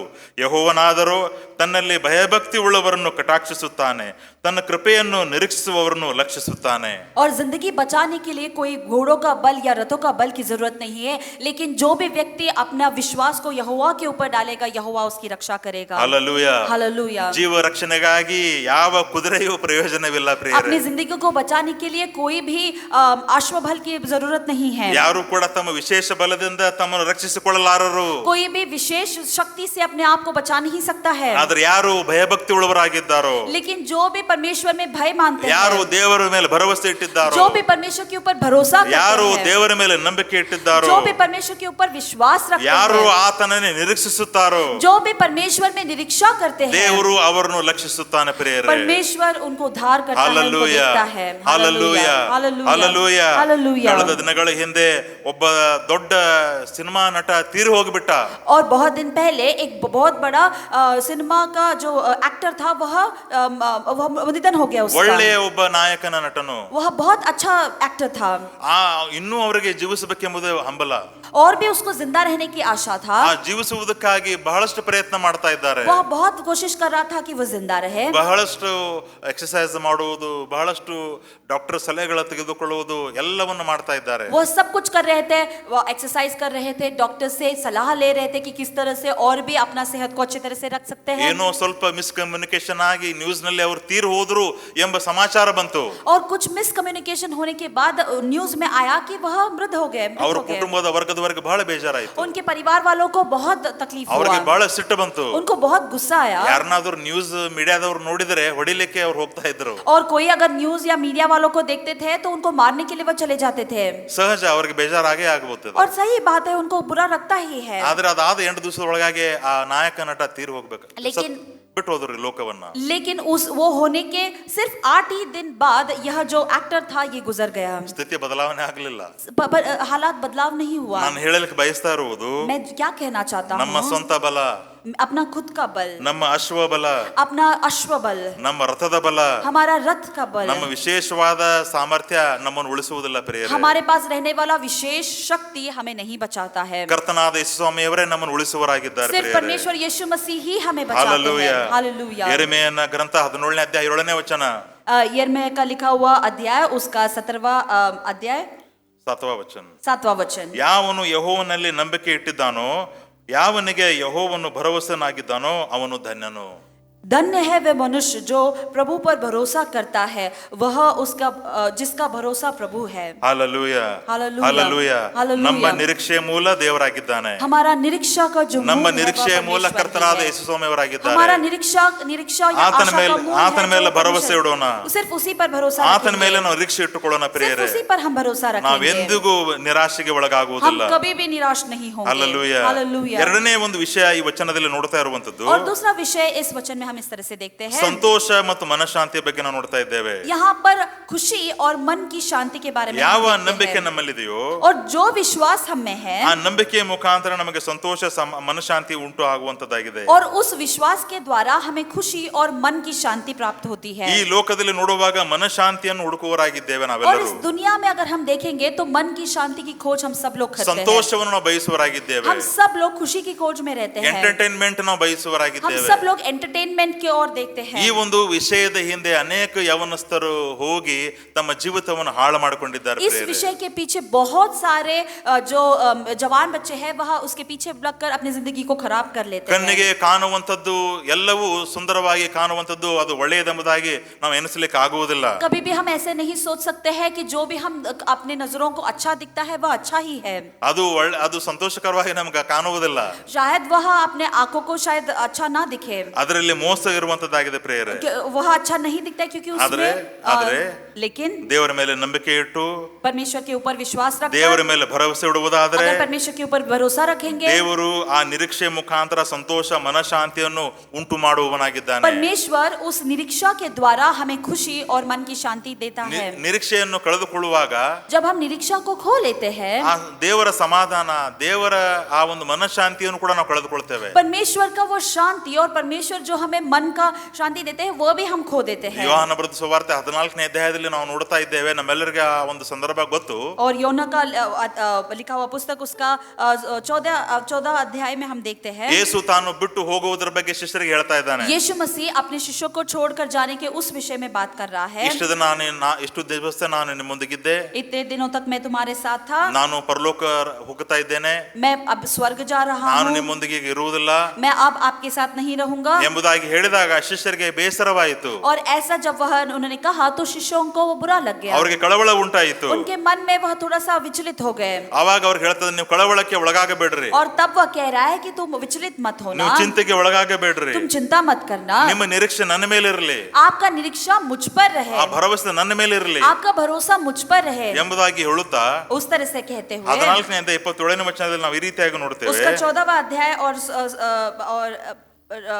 27वें वचन में इस तरह से लिखा है, ಶಾಂತಿಯನ್ನು ನಿಮಗೆ ಬಿಟ್ಟು ಹೋಗುತ್ತೇನೆ, और शांति में तुम्हें देता जाता हूँ, ನನ್ನಲ್ಲಿರುವಂತ ಶಾಂತಿ ನಿಮಗೆ ಕೊಡುತ್ತೇನೆ, और अब मुझ में रहने वाला शांति में तुम्हें प्रदान करता हूँ। ಲೋಕವು ಕೊಡುವ ರೀತಿಯಿಂದ ನಾನು ನಿಮಗೆ ಕೊಡುವುದಿಲ್ಲ, जो संसार देता है उस तरह से मैं तुम्हें नहीं देता। ನಿಮ್ಮ ಹೃದಯವು ಕಳವಳಗೊಳ್ಳದಿರಲಿ, तुम्हारा मन व्याकुल ना हो ಹೆದರದಿರಲಿ. और भयभीत ना हो। ಶೈತಾನು ನಮಗೆ ಭಯಕ್ಕೆ ಒಳಪಡಿಸುತ್ತಾನೆ ಪ್ರಿಯರೇ. शैतान जो है हमें भय लेकर आता ಆ है, ಭಯವನ್ನು ಯಾಕೆ ತರ್ತಾನೆ? और उस भय को क्यों लेकर आता है? ಆ ಇದ್ದಂತಹ ಭರವಸೆ ಬಿದ್ದು ಹೋಗ್ಬೇಕು, ताकि हम में जो भरोसा है और जो बचाव को जो भरोसा है वो भी ಆ चला जाए, ನಿರೀಕ್ಷೆ ಬಿದ್ದು ಹೋಗ್ಬೇಕು. वह आशा गिर कर जाना है। ಆ ಒಂದು ಭಯದಿಂದ ನಾವು ಎಲ್ಲವನ್ನು ಮರೆತು ಬಿಡಬೇಕು. उस भय को देखते हुए बाकी सारी चीजों को हमें भूल जाना है। ನಂಬಿಕೆ ಇದೆ, विश्वास है, ಪ್ರಾರ್ಥನೆ ಮಾಡ್ತಾ ಇದ್ದೇವೆ, प्रार्थना कर रहे हैं, ಚರ್ಚ್ಗೆ ಹೋಗ್ತಾ ಇದ್ದೇವೆ, चर्च जा रहे ನಾವು हैं, ಕ್ರೈಸ್ತರಾಗಿದ್ದೇವೆ. हम मसीह के लोग हैं, ಆದ್ರೆ ಶೈತಾನನ ಭಯವನ್ನು ಹುಟ್ಟಿಸಿ लेकिन शैतान वह भय को वहां पर जन्म देकर ಕಳವಳಗೊಳಿಸಿ अपने हृदय में विचलित करके ಆ ನಿರೀಕ್ಷೆಯನ್ನು ಕಳೆದು ಹಾಕಿ ಬಿಡ್ತಾನೆ. वो सारी निरीक्षा को वो कम कर ಓ देता है। ನನಗೆ ಏನಾಗುದಿಲ್ಲ, ओ मुझे कुछ नहीं ನಾನು होगा, ಹೀಗೆ ಇರ್ತೇನೆ, मैं ऐसे ही रहूंगा, ನನ್ನ ರೋಗ ವಾಸಿ ಆಗುದಿಲ್ಲ, मेरा रोग वह चंगाई नहीं ನನ್ನ मैं ಹೆಂಡತಿ पा ಸರಿ सकता, ಆಗುದಿಲ್ಲ, मेरी बीवी सही नहीं ನನ್ನ ಗಂಡ होगी, ಸರಿ ಆಗುದಿಲ್ಲ, मेरा पति सही नहीं ನನ್ನ ಮಕ್ಕಳು होगा, ನನ್ನ ಮಾತು ಕೇಳೋದಿಲ್ಲ. मेरा बेटा मेरी बात नहीं ಓ सुनेगा। ಆಫೀಸ್ ನಲ್ಲಿ ಅದೇ ಜನರು ಇರ್ತಾರೆ. ओ ऑफिस में तो वही लोग रहेंगे। ಈ ರೀತಿಯಾಗಿ ಶೈತಾನನು ಭಯವನ್ನು ಹುಟ್ಟಿಸಿ ನಮ್ಮನ್ನ ಕಳವಳಕ್ಕೆ ಒಳಪಡಿಸ್ತಾನೆ इस ಪ್ರಿಯರೇ. तरह से शैतान जो है भय डालकर हमारे हृदय को वो विचलित कर लेता ಶಿಷ್ಯರ है। ಹೃದಯ ಕೂಡ ಕಳವಳಕ್ಕೆ ಒಳಗಾಯಿತು. और शिष्यों का मन भी विचलित हो गया, ಅವ್ರಿಗೆ व्याकुल हो ಭಯವಾಯಿತು. गया, और उनको भी भय हुआ। ಅದಕ್ಕಾಗಿ ಯೇಸು ಹೇಳ್ತಾ ಇದ್ದಾನೆ, ನನ್ನ ಶಾಂತಿ ನಿಮಗೆ ಕೊಡ್ತೇನೆ. इसीलिए परमेश्वर यीशु मसीह कह रहे हैं कि मेरा शांति मैं तुम्हें दूंगा। ಸೊ ಯೇಸುವಿನ ಶಾಂತಿ ನಮಗೆ ಬೇಕು ಎಂಬುದಾಗಿ ಹೇಳಿದಾಗ ನಾವು ಏನ್ ಮಾಡ್ಬೇಕು? जब यीशु मसीह का शांति हमें चाहिए इस तरह से हम कहेंगे तो हमें क्या करना है? ನಾವೇನ್ ಮಾಡ್ಬೇಕ್ರಿ? हमें क्या करना है? ಏನ್ ಮಾಡ್ಬೇಕು ನಾವು? क्या करना है? ಯೇಸುವಿನ ಮೇಲೆ ನಿರೀಕ್ಷೆ ಇಡಬೇಕು. यीशु मसीह के ऊपर आशा रखना है। Hallelujah, hallelujah, hallelujah, hallelujah. ನೀವು ಯಾವುದೇ ಅಂಗಡಿಗೆ ಹೋದ್ರೆ आप अगर कोई दुकान जाते ಅವನ हैं, ಹತ್ರ ಎಲ್ಲ ಸಾಮಗ್ರಿಗಳಿವೆ, उसके पास सारी सामग्री है, ನೀವು ಹೋಗಿ ಇದ್ರ ಕೊಡ್ತೀರೇನ್ರಿ ಎಂಬುದಾಗಿ ಹಣ ಕೊಟ್ಟು ಹೇಳಿದ್ರೆ ಅವ್ರು ಏನಂತಾರೆ? और अगर आप वहाँ दुकान जाकर कहेंगे, पैसे देकर कहेंगे कि आपके पास यह है तो दे दीजिएगा, ಅದಕ್ಕಾಗಿ ಕೂತಿದ್ದಾನಪ್ಪ ತಗೊಂಡು ಹೋಗು ಎಂಬುದಾಗಿ ಹೇಳ್ತಾರೆ. और वो कहेगा कि इसीलिए तो मैं बैठा हूँ लेकर जाऊंगा। ಅನೇಕ ಸಲ ನಾವು ಹೀಗೆ ಮಾಡ್ತೇವೆ. बहुत सारे बार हम ऐसे ही करते ಯೇಸು हैं। ಸಿದ್ಧನಾಗಿದ್ದಾನೆ, यीशु मसीह तैयार ಯೇಸು ನಮ್ಮ है, ಪಕ್ಕದಲ್ಲಿದ್ದಾನೆ, यीशु मसीह हमारे बगल में है, ಯೇಸು ನಮ್ಮ ಹತ್ತಿರವೇ ಇದ್ದಾನೆ. यीशु मसीह हमारे बाजू में ही ನಾವು है, ಆತನ ಮೇಲೆ ನಿರೀಕ್ಷೆನೇ ಇಡುವುದಿಲ್ಲ. लेकिन हम उन पर भरोसा ही नहीं करते हैं। ನಾವೇ ಪ್ರಯತ್ನ ಮಾಡ್ತೇವೆ, हम खुद ही प्रयत्न करते ನಾವೇ हैं, ಅನ್ಕೊಳ್ತೇವೆ ಏನೂ ಇಲ್ಲ, हम ही सोचते हैं कि कुछ नहीं हो रहा ಏನೂ है, ನಡೆಯುವುದಿಲ್ಲ, कुछ नहीं हो पाएगा, ಏನು ಮಾಡಕ್ ಆಗುದಿಲ್ಲ ಎಂಬುದಾಗಿ कुछ ನಾವೇ नहीं कर ಅನ್ಕೋತ सकते हैं। ಕೂತ್ಕೊಂಡು ಬಿಡ್ತೇವೆ. और हम कुछ भी नहीं हो पाएगा, इसी तरह से हम सोचते बैठ जाते हैं। ಯೇಸು ಹೇಳ್ತಾ ಇದ್ದಾನೆ, ಇಲ್ಲೇದನಪ್ಪ, यीशु मसीह कह रहे हैं कि मैं यहीं पे हूँ बेटा। ಇದೇ ಕಾರ್ಯ ಯೇಸು ಸ್ವಾಮಿಯವರು ಸತ್ತರೊಳಗೆ ಎದ್ದ ಆದ್ಮೇಲೆ ಇಬ್ಬರು ಶಿಷ್ಯರು ಯೆರೂಸಲೇಮನ್ನು ಬಿಟ್ಟು ಎಮಾವಿಗೆ ಹೋಗ್ತಾ ಇದ್ರು. और जब यीशु मसीह मुर्दों में से जी उठे, उस यही कार्य यीशु मसीह दो शिष्यों के साथ भी किए जो यरूशलेम छोड़कर बाहर जा रहे थे। ಇಬ್ಬರು ಶಿಷ್ಯರು ಬೇಸರಗೊಂಡು ಅನೇಕ ಸಲ ಪಾಸ್ಟರ್ ಅವರು ಆ ಪ್ರವಚನ ಇಲ್ಲಿ ಮಾಡಿದ್ದಾರೆ. पासवान जी बहुत सारी बार यह उस वचन को भी यहाँ पर बांटे हैं। ಯೆರೂಸಲೇಮನ್ನು ಬಿಟ್ಟು ಅವರು ಹಳ್ಳಿಗೆ ಹೋಗ್ತಾ ಇದ್ದಾರೆ. यरूशलेम को छोड़कर वहाँ एक गांव को जा रहे हैं ಯೇಸು निराशा ಅವರೊಂದಿಗೆ में। ಮಾತಾಡ್ತಾ ಇದ್ದಾನೆ, यीशु मसीह उनके साथ बात कर ಯೇಸು रहे ಅವರಿಗೆ हैं, ಕೂತು ಊಟ ಮಾಡ್ತಾ ಇದ್ದಾನೆ, यीशु मसीह उनके साथ बैठकर खाना खा ಯೇಸು रहे ಸ್ವಾಮಿ हैं, ಅವರೊಂದಿಗೆ ನಡೀತಾ ಇದ್ದಾನೆ. यीशु मसीह उनके साथ चल भी रहे ಈ हैं। ಶಿಷ್ಯರಿಗೆ ಅವನು ಯೇಸು ಎಂಬುದೇ ಗೊತ್ತಾಗಿಲ್ಲ. यह मसीह वालों यह शिष्यों को पता ही नहीं कि वो यीशु मसीह है। ನಮಗೂ ಕೂಡ ಹಾಗೆ ಆಗ್ತದೆ ಪ್ರಿಯರೇ. हमें भी वैसे ही होता है प्रिय ಯೇಸು भक्तजन। ಪಕ್ಕದಲ್ಲಿ ಇದ್ದಾನೆ, ನಮಗೆ ಗೊತ್ತೇ ಆಗುದಿಲ್ಲ ಅದಾನ यीशु ಅಂತ मसीह हमें ಹೇಳಿ. बगल में ही रहते हैं, लेकिन हमें पता ही नहीं चलता है कि ಯೇಸು वह है। ಸಹಾಯಕ್ಕೆ ಬಂದಿದ್ದಾನೆ, ನಿಂತಿದ್ದಾನೆ ಎಂಬುದಾಗಿ ಅಲ್ಲಿ ಇರ್ತಾನೆ, ಅದು ನಮಗೆ ಅನಿಸೋದನೇ ಇಲ್ಲ. यीशु हमारे मदद के लिए आए हैं, वह यहीं पर है ऐसे हम लगता है, लेकिन हम उसको देख ही नहीं पाते ಯಾಕೆ? हैं। क्यों? ನಿರೀಕ್ಷೆ, निरीक्षा, ನಿರೀಕ್ಷೆಯನ್ನು ಕಳೆದುಕೊಳ್ತೇವೆ. निरीक्षा को हम खो ಆ लेते हैं। ನಿರೀಕ್ಷೆಯನ್ನು ಕಳೆದುಕೊಳ್ಳಬಾರದು. जब हम आशा को खो देते हैं, हमें उसको नहीं खोना है। ಫಿಲಿಪಿಯದವರ ಬರೆದ ಪತ್ರಿಕೆ 4ನೇ ಅಧ್ಯಾಯ 6 ಮತ್ತು 7ನೇ ವಚನದಲ್ಲಿ फिलिपियों का लिखा हुआ पत्रिका उसका 4 अध्याय 6 और 7वें वचन में ನಮ್ಮೆಲ್ಲರಿಗೆ लिखा ಗೊತ್ತಿರುವಂತಹ है। ಒಂದು ವಚನ. हम सबको बहुत अति परिचय रहने वाला यह वचन ಯಾವ है। ಸಂಬಂಧವಾಗಿಯೂ ಚಿಂತೆ ಮಾಡದೆ ಸರ್ವ ವಿಷಯದಲ್ಲಿ ದೇವರ ಮುಂದೆ ಕೃತಜ್ಞತಾ ಸ್ತುತಿಯನ್ನು ಪ್ರಾರ್ಥನೆ ವಿಜ್ಞಾಪನೆಗಳನ್ನು ಮಾಡುತ್ತಾ ನಿಮಗೆ ಬೇಕಾದದ್ದನ್ನು ತಿಳಿಯಪಡಿಸಿರಿ. ಆಗ ಎಲ್ಲಾ ಗ್ರಹಿಕೆಯನ್ನು ಮೀರುವ ದೇವ ಶಾಂತಿಯು ನಿಮ್ಮ ಹೃದಯಗಳನ್ನು ಯೋಚನೆಗಳನ್ನು ಕ್ರಿಸ್ತ ಯೇಸುವಿನಲ್ಲಿ ಕಾಯುವುದು. किसी भी बात की चिंता न कर, हर जरूरत में प्रार्थना और विनंती तथा धन्यवाद के साथ परमेश्वर के सामने अपने निवेदन प्रस्तुत करें। परमेश्वर की शांति जो हमारी समझ से परे है, वह आपके हृदय में, आपके विचारों में यीशु मसीह में सुरक्षित रहेगी। ಹಾಲೆಲೂಯಾ, हालेलुया, हालेलुया, ಹಾಲೆಲೂಯಾ, ಜೋರಾಗಿ ಹಾಲೆಲೂಯಾ. हालेलुया। ಯಾವ ಸಂಬಂಧವಾಗಿಯೂ ಚಿಂತೆ ಮಾಡಬೇಡಿ. किसी भी विषय के बारे में चिंता मत ಸರ್ವ करिएगा, ವಿಷಯದಲ್ಲಿ, और हर एक चीज में, ಸರ್ವ ವಿಷಯದಲ್ಲಿ सारे चीजों में ದೇವರಿಗೆ ಕೃತಜ್ಞತಾ ಸ್ತುತಿಯನ್ನು ಮಾಡಿರಿ. परमेश्वर को धन्यवाद देते हुए, ಹಾಲೆಲೂಯಾ, हालेलुया, ಹಾಲೆಲೂಯಾ. हालेलुया। ನಾವು ಕೃತಜ್ಞತಾ ಸ್ತುತಿಯನ್ನು ಮಾಡ್ತೇವೆ, हम परमेश्वर को धन्यवाद तो देते हैं, ಆದರೆ ಸರ್ವ ವಿಷಯದಲ್ಲಿ ಮಾಡುವುದೇ ಇಲ್ಲ. लेकिन सारे विषयों में नहीं करते हैं। ಆದ್ರೆ ಈ ವಚನ ಏನ್ ಹೇಳ್ತಾ ಇದೆ? लेकिन परमेश्वर का वचन क्या कह रहा ಸರ್ವ है? ವಿಷಯದಲ್ಲಿ, सारे विषयों में, ಹಾಲೆಲೂಯಾ, हालेलुया, ನನಗೆ ಕೈ ನೋವಿದೆ, ಅದರ ವಿಷಯದಲ್ಲೂ ಕೂಡ ನಾನು ದೇವರಿಗೆ ಸ್ತೋತ್ರ ಮಾಡಬೇಕು. मुझे हाथ का तकलीफ है, लेकिन उस हाथ की तकलीफ में भी मुझे उसके लिए भी परमेश्वर को धन्यवाद देना है. ಡಯಾಬಿಟಿಸ್ ಇದೆ, ಅದಕ್ಕೂ ಕೂಡ ನಾನು ದೇವರಿಗೆ ಸ್ತೋತ್ರ ಮಾಡಬೇಕು. डायबिटीज है, लेकिन उसके लिए भी परमेश्वर को धन्यवाद देना ಸರ್ವ है. ವಿಷಯದಲ್ಲಿ ದೇವರಿಗೆ ಕೃತಜ್ಞತಾ ಸ್ತುತಿಯನ್ನು ಮಾಡಿರಿ. सारे विषयों में परमेश्वर की कृतज्ञता करते हुए ಸರ್ವ ವಿಷಯದಲ್ಲಿ ಕೃತಜ್ಞತಾ ಸ್ತುತಿಯನ್ನು ಮಾಡಿ और सारे विषयों में परमेश्वर को धन्यवाद देते ಪ್ರಾರ್ಥನೆ हुए ಮಾಡ್ರಿ, प्रार्थना करिएगा, ವಿಜ್ಞಾಪನೆ ಮಾಡ್ರಿ, विनती करिएगा, ಮತ್ತೆ ನಿಮಗೆ ಬೇಕಾದದನ್ನ ಅವನಿಗೆ ತಿಳಿಸ್ರಿ. और जो भी आपका विनती है वह उनको समझाइएगा. ನಾವು ಎಕ್ಸಾಕ್ಟ್ಲಿ ಉಲ್ಟಾ ಮಾಡ್ತೇವೆ. हम उसका अपोजिट करते हैं. ನಮಗೆ ಬೇಕಾದದನ್ನ ಮೊದಲು ಹೇಳ್ತೇವೆ, हमको जो चाहिए वह चीज पहले हम कहते ಉಳಿದದ್ದನ್ನ हैं, ನಾವು ಆಮೇಲೆ ಮಾಡ್ಲಿಕ್ಕೆ ಶುರು ಮಾಡ್ತೇವೆ. उसके बाद सारी चीजों को हम करने के लिए लग ಆದ್ರೆ जाते ಇಲ್ಲಿ हैं. ಏನ್ ಹೇಳಲ್ಪಟ್ಟಿದೆ ವಚನ? लेकिन यहाँ पर वचन क्या कह रहा ಚಿಂತೆ है? ಮಾಡಬೇಡ್ರಿ, चिंता मत करिएगा, ಸರ್ವ ವಿಷಯದಲ್ಲಿ ಕೃತಜ್ಞತಾ ಸ್ತುತಿ ಮಾಡ್ರಿ, सारे विषयों में सारे चीजों में परमेश्वर को धन्यवाद दीजिएगा, ಪ್ರಾರ್ಥನೆ ಮಾಡ್ರಿ, प्रार्थना करिएगा, ವಿಜ್ಞಾಪನೆ ಮಾಡ್ರಿ, विनती करिएगा. ಆಮೇಲೆ ನಿಮ್ಗೆ ಬೇಕಾದದ್ದನ್ನು ತಿಳಿಸ್ರಿ. उसके बाद जो आपकी विनती है, प्रार्थना है, उसको परमेश्वर को बताइएगा.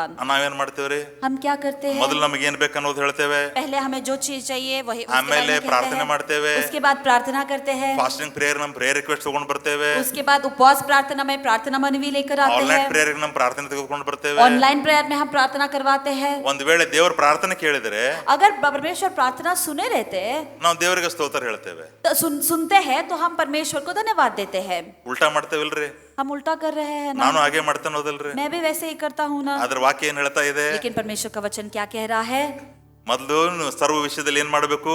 पहला आप सारी चीजों में क्या करना है? ಕೃತಜ್ಞತಾ ಸ್ತುತಿ ಮಾಡಬೇಕು, धन्यवाद देना है, ಪ್ರಾರ್ಥನೆ ಮಾಡಬೇಕು, प्रार्थना करना है, ವಿಜ್ಞಾಪನೆ ಮಾಡಬೇಕು, और विनती करना है. ಆಮೇಲೆ ನಿಮಗೆ ಬೇಕಾದದ್ದನ್ನು ತಿಳಿಸಬೇಕು. उसके बाद आपको जो भी चीज की जरूरत है उसके बारे विषय में परमेश्वर को बताना है. हालेलुया. हालेलुया. ಎಷ್ಟು ಜನರಿಗೆ ಈ ವಾಕ್ಯದ ಬಗ್ಗೆ ಬಹಳ ಸಂತೋಷವಾಯಿತು? कितने लोगों को इस वचन के बारे में बहुत खुशी हुई. ಹಾಲೆಲೂಯಾ. हालेलुया. ಹೀಗೆ ಮಾಡಿ ನೋಡ್ರಿ, ನಿಮಗೆ ಬೇಕಾದದ್ದನ್ನು ದೇವರು ಕೊಟ್ಟೆ ಕೊಡ್ತಾನೆ. और इस ಹಾಲೆಲೂಯಾ. विषय ऐसे आप कर देखिएगा, आपकी जो प्रार्थना मनवी है परमेश्वर ನಾವು जरूर ಅದನ್ನು उत्तर ಮಾಡೋದಿಲ್ಲ, देंगे. ಅದಕ್ಕೆ ನಮಗೆ ಸಿಗುದಿಲ್ಲ. हम वो नहीं करते हैं, इसलिए हमें वो नहीं मिलता है. ಹೌದಲ್ಲ? है ನಾವು ना? ಕೃತಜ್ಞತಾ ಸ್ತುತಿ ಮಾಡೋದಿಲ್ಲ, ಪ್ರಯತ್ನ ಮಾಡ್ತೇವೆ, हम धन्यवाद नहीं देते हैं ಪ್ರಯತ್ನ ಮಾಡ್ತೇವೆ, और प्रयत्न करते हैं. ಪ್ರಾರ್ಥನೆ ಮಾಡ್ತೇವೆ, ಪ್ರಯತ್ನ ಮಾಡ್ತೇವೆ, प्रार्थना करते हैं और प्रयत्न करते हैं. ಪ್ರಾರ್ಥನೆ ಮಾಡೋದಿಲ್ಲ, ಪ್ರಯತ್ನ ಮಾಡ್ತೇವೆ, प्रार्थना नहीं करते हैं लेकिन प्रयत्न करते हैं. ವಿಜ್ಞಾಪನ ಮಾಡೋದಿಲ್ಲ, ಪ್ರಯತ್ನ ಮಾಡ್ತೇವೆ. विनती नहीं करते हैं, विज्ञापन नहीं करते हैं, और लेकिन प्रयत्न करते हैं. ಮೊದಲು ಕೋಡು ಎಂಬುದಾಗಿ ಹೇಳ್ತೇವೆ, ಅದನ್ನು ಮಾಡೋದನ್ನ ಮೊದಲು ನಾವು ಮಾಡೋದಿಲ್ಲ. लेकिन पहले हम दे दो परमेश्वर इस तरह से मांगते हैं, लेकिन जो करना है वह हम नहीं करते ಯಾವಾಗ हैं. ನಮ್ಮ ನಿರೀಕ್ಷೆ ಹೆಚ್ಚಾಗುತ್ತದೆಯೋ ಈ ಕಾರ್ಯ ನಮ್ಮ ಜೀವಿತದಲ್ಲಿ ನಿಶ್ಚಯವಾಗಿ जब ನಡೆಯುವಂತದ್ದಾಗಿದೆ. हमारी आशा बढ़ती जाती है तब यह चीज हमारी जिंदगी में होने लग जाती ಆಗ है. ಎಲ್ಲಾ ಗ್ರಹಿಕೆಯನ್ನು ಮೀರುವ ದೇವಶಾಂತಿ ನಿಮ್ಮ ಹೃದಯಗಳನ್ನು ಯೋಚನೆಗಳನ್ನು ಕ್ರಿಸ್ತ ಯೇಸುವಿನಲ್ಲಿ ಕಾಯುವುದು. और तब हालेलुया. हर एक समझ से परे रहने वाला परमेश्वर की शांति हमारे हृदय में सुरक्षित ಹಾಲೆಲೂಯಾ. रहेगी. ನಮ್ಮ हालेलुया. ಗ್ರಹಿಕೆ ಮೀರುವಂತಹ ಒಂದು ಶಾಂತಿ ಇದೆ ಪ್ರಿಯರೇ. सारे समझ से परे रहने वाला एक शांति है ನಮಗೆ ಅದು प्रिय ಅರ್ಥನೇ भक्तजन. ಆಗುವುದಿಲ್ಲ. वो हमें समझ में ही नहीं आता है. ಅಲ್ಲಿ ಮಳೆ ಆಗ್ತಾ ಇರಬಹುದು, वहाँ पर बारिश होता ಅಲ್ಲಿ रहेगा, ಬಿರುಗಾಳಿ ಬೀಸ್ತಾ ಇರಬಹುದು, वहाँ पर आंधी आती ಇಲ್ಲಿ रहेगी, ಭೂಕಂಪ ಆಗ್ತಾ ಇರಬಹುದು, भूकंप होता रहेगा, ಅಲ್ಲಿ ಲೋಕ ಸುಟ್ಟು ಉರಿತಾ ಇರಬಹುದು, पूरी दुनिया जलकर राख होती ಅಲ್ಲಿ रहेगी, ಯುದ್ಧ ಆಗ್ತಾ ಇರಬಹುದು. युद्ध भी होता रहेगा. ಅದರ ಮಧ್ಯದಲ್ಲಿಯೂ ಕೂಡ ನೀವು ದೇವರ ಶಾಂತಿಯನ್ನು ಅನುಭವಿಸುತ್ತೀರಿ लेकिन ಪ್ರಿಯರೇ. उस सब के बीच में भी परमेश्वर की शांति के अनुभव आप कर सकते हो. ನಿಮ್ಮ ಒಂದು ಹಾರ್ಟ್ ಫೇಲ್ ಆಗಿರಬಹುದು, आपका हार्ट फेल हो चुका ನಿಮ್ಮ होगा, ಹಾರ್ಟ್ ನಲ್ಲಿ ಬಹಳಷ್ಟು ಬ್ಲಾಕ್ ಗಳು ಇರಬಹುದು, आपके हार्ट में बहुत सारे ब्लॉकेजेस ನಿಮ್ಮ रह सकते ಕಿಡ್ನಿ हैं, ಸರಿ ಕೆಲಸ ಮಾಡ್ತಾ आपकी ಇರಬಹುದು, किडनी शायद ठीक से काम करती ना ನಿಮ್ಮ रहे, ಕಿಡ್ನಿಯಲ್ಲಿ ಸ್ಟೋನ್ಸ್ ಗಳು ಇರಬಹುದು, किडनी स्टोन्स रहता होगा, ನಿಮಗೆ ಪಾಯಿಲ್ಸ್ ಇರಬಹುದು, आपको पाइल्स रहता होगा, ಮನೆಯಲ್ಲಿ ಜಗಳ ಬೇರೆಯವರು ಕಿರಿಕಿರಿ ಮಾಡ್ತಾ ಇರಬಹುದು. घर में झगड़ा होता होगा, दूसरे लोग तकलीफ देते रहेंगे. ಹನ್ನಳ ಬಗ್ಗೆ ನಾವು ಹೋದ ವಾರ ನೋಡಿದ್ವಿ, ಅವಳ ಗಂಡನ ಎರಡನೇ ಹೆಂಡತಿ ಅವಳಿಗೆ ಚುಚ್ಚುತ್ತಾ ಇದ್ಲು. और पिछले हफ्ते में हम देख रहे थे कि हन्ना के बारे में देख रहे थे कि दूसरी पत्नी उसको हमेशा ठेस पहुंचाती ನಮಗೂ थी. ಕೂಡ ಆ ರೀತಿಯಾಗಿ ಅನೇಕರು ಚುಚ್ಚು ಮಾತಾಡ್ತಾ ಇರಬಹುದು, और ऐसे बहुत सारे लोग हमें भी हमेशा ठेस ಬೇಸರಗೊಳಿಸ್ತಾ ಇರಬಹುದು. पहुंचाते रहेंगे, शायद हमारे मन दुखाते ನಮಗೆ रहेंगे, ಮುಖ ಅವರನ್ನು ನೋಡ್ಲಿಕ್ಕೆ ಆಗ್ತಾ ಇಲ್ಲ. शायद हमें उनका चेहरा देखने भी नहीं होता होगा. ಅದರ ಮಧ್ಯದಲ್ಲೂ ಕೂಡ ನಾವು ದೇವರ ಶಾಂತಿಯನ್ನು ಅನುಭವಿಸುವುದು ಪ್ರಿಯರೇ. लेकिन इस सब में भी इस सब के बीच में भी परमेश्वर की शांति के अनुभव हम हालेलुया, कर सकते हैं प्रिय हालेलुया. भक्तजन. हालेलुया. ದೇವರ ಶಾಂತಿ ಅದೇ ಶಾಂತಿಯಾಗಿದೆ ಪ್ರಿಯರೇ. और परमेश्वर का शांति वही ಅದು ನಮ್ಮ शांति है, ಗ್ರಹಿಕೆಯನ್ನು ಮೀರುವಂತ ಶಾಂತಿಯಾಗಿದೆ. वह हमारे ग्रहण से भी परे है. ಆ ಶಾಂತಿ ನಮ್ಮ ಹೃದಯವನ್ನು ಕಾಯುವಂತದ್ದಾಗಿದೆ. वह शांति हमारे मनों की सुरक्षा करती ಹಾಲೆಲೂಯಾ. है. हालेलुया. ಅದಕ್ಕಾಗಿ ಆ ನಿರೀಕ್ಷೆಯಲ್ಲಿ ನಾವು ಅಭಿವೃದ್ಧಿ ಆಗಬೇಕು. इसीलिए वह निरीक्षा में हमें बढ़ोतरी पाना है. ಮೂರನೇ ಒಂದು ವಿಷಯ, ನಿರೀಕ್ಷೆಯಲ್ಲಿ ಅಭಿವೃದ್ಧಿ ಹೊಂದಬೇಕಾಗಿದೆ और ಪ್ರಿಯರೇ. तीसरा विषय जो हमें अभी आपने देखा वह है निरीक्षा में बढ़ोतरी पाना ನಾವು है. ದಿನಗಳ ಕಳೆದ ಹಾಗೆ ನಿರೀಕ್ಷೆಯಲ್ಲಿ ಬಿದ್ದು ಹೋಗಬಾರದು. और और जैसे दिन गुजरते जाते हैं वैसे अपनी निरीक्षा कम नहीं ಎರಡು होना ಕೊರಿಂಥ है। ಬರೆದ ಪತ್ರಿಕೆ 4ನೇ ಅಧ್ಯಾಯ 16 ಮತ್ತು 18ನೇ ವಚನ. और दूसरा कुरिन्थियों का पुस्तक उसका चौथा अध्याय उसका 16वां और 18वां वचन, 16 से लेकर 18वां ಪೌಲನು वचन। ಬಹಳ ಒಳ್ಳೆ ರೀತಿಯಿಂದ ಅಲ್ಲಿ ವಚನವನ್ನು ಬರೀತಾ ಇದ್ದಾನೆ. पौलुस बहुत अद्भुत तरीके से यहाँ पर वचन लिख रहा है। ವಿವರಿಸಲಿಕ್ಕೆ ನಮಗೆ ಸಮಯವಿಲ್ಲ. विवरण करने के लिए समय नहीं है। ನಿಮಗೋಸ್ಕರ ಆ ವಚನವನ್ನು ನಾನು ಓದುತ್ತೇನೆ. आपके लिए पासवान जी वह वचन पढ़ेंगे। ಆದುದರಿಂದ ನಾವು ಧೈರ್ಯಗೊಳ್ಳುವುದಿಲ್ಲ. ನಮ್ಮ ದೇಹವು ನಾಶವಾಗುತ್ತಾ ಇದ್ದರೂ ನಮ್ಮ ಅಂತರ್ಯವು ದಿನೇ ದಿನೇ ಹೊಸದಾಗುತ್ತಾ ಬರುತ್ತದೆ. ಹೇಗೆಂದರೆ ಕ್ಷಣ ಮಾತ್ರವಿರುವ ನಮ್ಮ ಹಗುರವಾದ ಸಂಕಟವು ಅತ್ಯಂತ ಅಧಿಕವಾದ ಪ್ರತಿಫಲವನ್ನು ಉಂಟು ಮಾಡಿ ನಮಗೆ ನಿರಂತರವಾಗಿರುವ ಗೌರವವಾದ ಪ್ರಭಾವವನ್ನು ದೊರಕಿಸುತ್ತದೆ. ನಾವು ಕಾಣುವಂಥದ್ದನ್ನು ಲಕ್ಷಿಸದೆ ಕಾಣದಿರುವಂಥದ್ದನ್ನು ಲಕ್ಷಿಸುವರಾಗಿದ್ದೇವೆ. ಕಾಣುವಂಥದ್ದು ಸ್ವಲ್ಪ ಕಾಲ ಮಾತ್ರ ಇರುವುದು, ಕಾಣದಿರುವಂಥದ್ದು ಸದಾಕಾಲವೂ ಇರುವುದು. इसलिए हम हिया न छोड़ते हुए यदि हमारे बाहर मनुष्यत्व नाश भी होता जाता है तभी भी हमारा भीतर मनुष्य दिन प्रतिदिन नया होता जाता है, क्योंकि हमारा पल भर का हल्का सा क्लेश हमारे लिए बहुत ही महत्वपूर्ण और अनंत जीवन महिमा उत्पन्न करता जाता है। और हम तो देखी हुई वस्तुओं को नहीं परंतु अनदेखी वस्तुओं को देखते रहते हैं, क्योंकि देखी हुई वस्तु थोड़े ही दिन की है लेकिन परंतु अनदेखी वस्तु सदा बनी रहती है। हमें ನಾವು ಧೈರ್ಯಗೊಳ್ಳುವುದಿಲ್ಲ. हम अपने धैर्य को नहीं खोएंगे। ನಮ್ಮ ದೇಹ ಕ್ಷೀಣವಾಗ್ತಾ ಇದೆ. हमारा देह वह कम होता जा रहा है ಅಂತರ್ಯವು ಹೊಸದಾಗಿ ಆಗ್ತಾ ಇದೆ. लेकिन अपना मन वह भीतर ಈ ಅಂತರ್ಯವು ಹೊಸದಾಗಬೇಕಾದರೆ यह अंतर रहने वाला मन ನಮಗೆ ನಿರೀಕ್ಷೆ ಇರಬೇಕು ಪ್ರಿಯರೇ. हमें निरीक्षा रखना है। ಕಣ್ಣಿಗೆ ಕಾಣುವಂತದ್ದನ್ನು ನೋಡಿ ನಾವು ನಿರೀಕ್ಷೆ ಇಡಬಾರದು. हमें जो नजर आती है उन चीजों पे हमें भरोसा नहीं ಆದ್ರೆ रखना है। ದೇವರ ವಿಷಯದಲ್ಲಿ ಕಣ್ಣಿಗೆ ಕಾಣಿರುವಂತ ಸಂಗತಿಗಳನ್ನು ನೋಡಿ ನಾವು ಅದರ ಮೇಲೆ ನಿರೀಕ್ಷೆ ಇಟ್ಟುಕೊಳ್ಳಬೇಕು. और परमेश्वर में अनदेखी चीजों को देखकर उस पर हमें भरोसा रखना है। ರೋಮಾಪುರದ ಬರೆದ ಪತ್ರಿಕೆ 4ನೇ ಅಧ್ಯಾಯ 18ನೇ ವಚನದಲ್ಲಿ ಅಬ್ರಹಾಮನ ಬಗ್ಗೆ ನಾವು ಈ ರೀತಿಯಾಗಿ ನೋಡ್ತೇವೆ. और रोमियो का पुस्तक उसका चौथा अध्याय 18वां वचन में अब्राहम के विषय में हम इस तरह से देखते हैं। ರೋಮ 4ನೇ ಅಧ್ಯಾಯ 18ನೇ ವಚನ, रोमियो का पुस्तक उसका चौथा अध्याय ನಿನ್ನ उसका 18वां ಸಂತಾನವು वचन, ನಕ್ಷತ್ರಗಳಾಗುವಷ್ಟು ಎಂಬುದಾಗಿ ತನಗೆ ಹೇಳಲ್ಪಟ್ಟ ಮಾತು ನೆರವೇರುವುದಕ್ಕೆ ಮಾರ್ಗ ತೋರದೇ ಇರುವುದರಿಂದ ಅಬ್ರಹಾಮನು ತಾನು ಅನೇಕ ಜನಾಂಗಗಳಿಗೆ ಮೂಲ ಪಿತೃನಾಗುವೆನೆಂಬ ನಿರೀಕ್ಷೆಗೆ ಆಸ್ಪದವಿಲ್ಲದಿರುವಾಗಲೂ ನಿರೀಕ್ಷಿಸಿ ನಂಬಿದನು. अब्राहम ने निराशाजनक परिस्थिति में भी आशा रखी, विश्वास किया कि वह बहुत जातियों का पिता बन गया है और उसी तरह से कहा गया था कि तुम्हें असंख्य वंश होगा। Hallelujah hallelujah hallelujah. ಹಲ್ಲೆಲೂಯಾ. ಅಬ್ರಹಾಮನ ಸಮಯದಲ್ಲಿ, ಅಬ್ರಹಾಮನ ಜೀವಿತದಲ್ಲಿ, ಅಬ್ರಹಾಮನ ಆಗಿರುವ ವಯಸ್ಸಿನಲ್ಲಿ ನೋಡುವಾಗ, ದೇವರು ಅವನಿಗೆ ಮಾಡಿದ ವಾಗ್ದಾನವನ್ನು ನೋಡುವಾಗ ನಿರೀಕ್ಷೆಯ ಯಾವ ಆಸ್ಪದವೂ ಇಲ್ಲ. अब्राहम जिस हालात में जब वह था, जब परमेश्वर ने ये वायदा किया था तो कोई भी हालात इन सारे वायदों से सहमत होती ही नहीं थी। ಅವನಿಗಿರುವಂತಹ ಸ್ಥಿತಿ ಎಲ್ಲವೂ ವಿರುದ್ಧವಾಗಿದೆ. उसको वो जिस हालातों से होकर गुजर रहा था वो सारे हालात उसके विरुद्ध था। ಅವನು ವಯಸ್ಸಾದವನಾಗಿದ್ದಾನೆ. वह बूढ़ा हो गया था। ಸಾರಳಿಗೆ ವಯಸ್ಸಾಗಿ ಹೋಗಿದೆ. सारा भी बूढ़ी हो गई थी। ಅಷ್ಟೇ ಅಲ್ಲ, ಸಾರಳು ಕೂಡ ಅವನಿಗೆ ಯಾವುದೇ ರೀತಿಯಿಂದ ಒಂದು ಸಹಕಾರ ಕೊಡ್ತಾ ಇಲ್ಲ.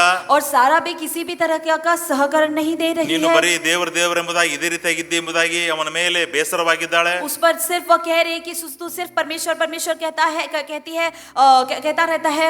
ಇದೆಲ್ಲದರ ಮಧ್ಯದಲ್ಲಿಯೂ ಕೂಡ इस सब के बीच में भी ಅವನ ನಿರೀಕ್ಷೆಯನ್ನು ನಂಬಿದನು.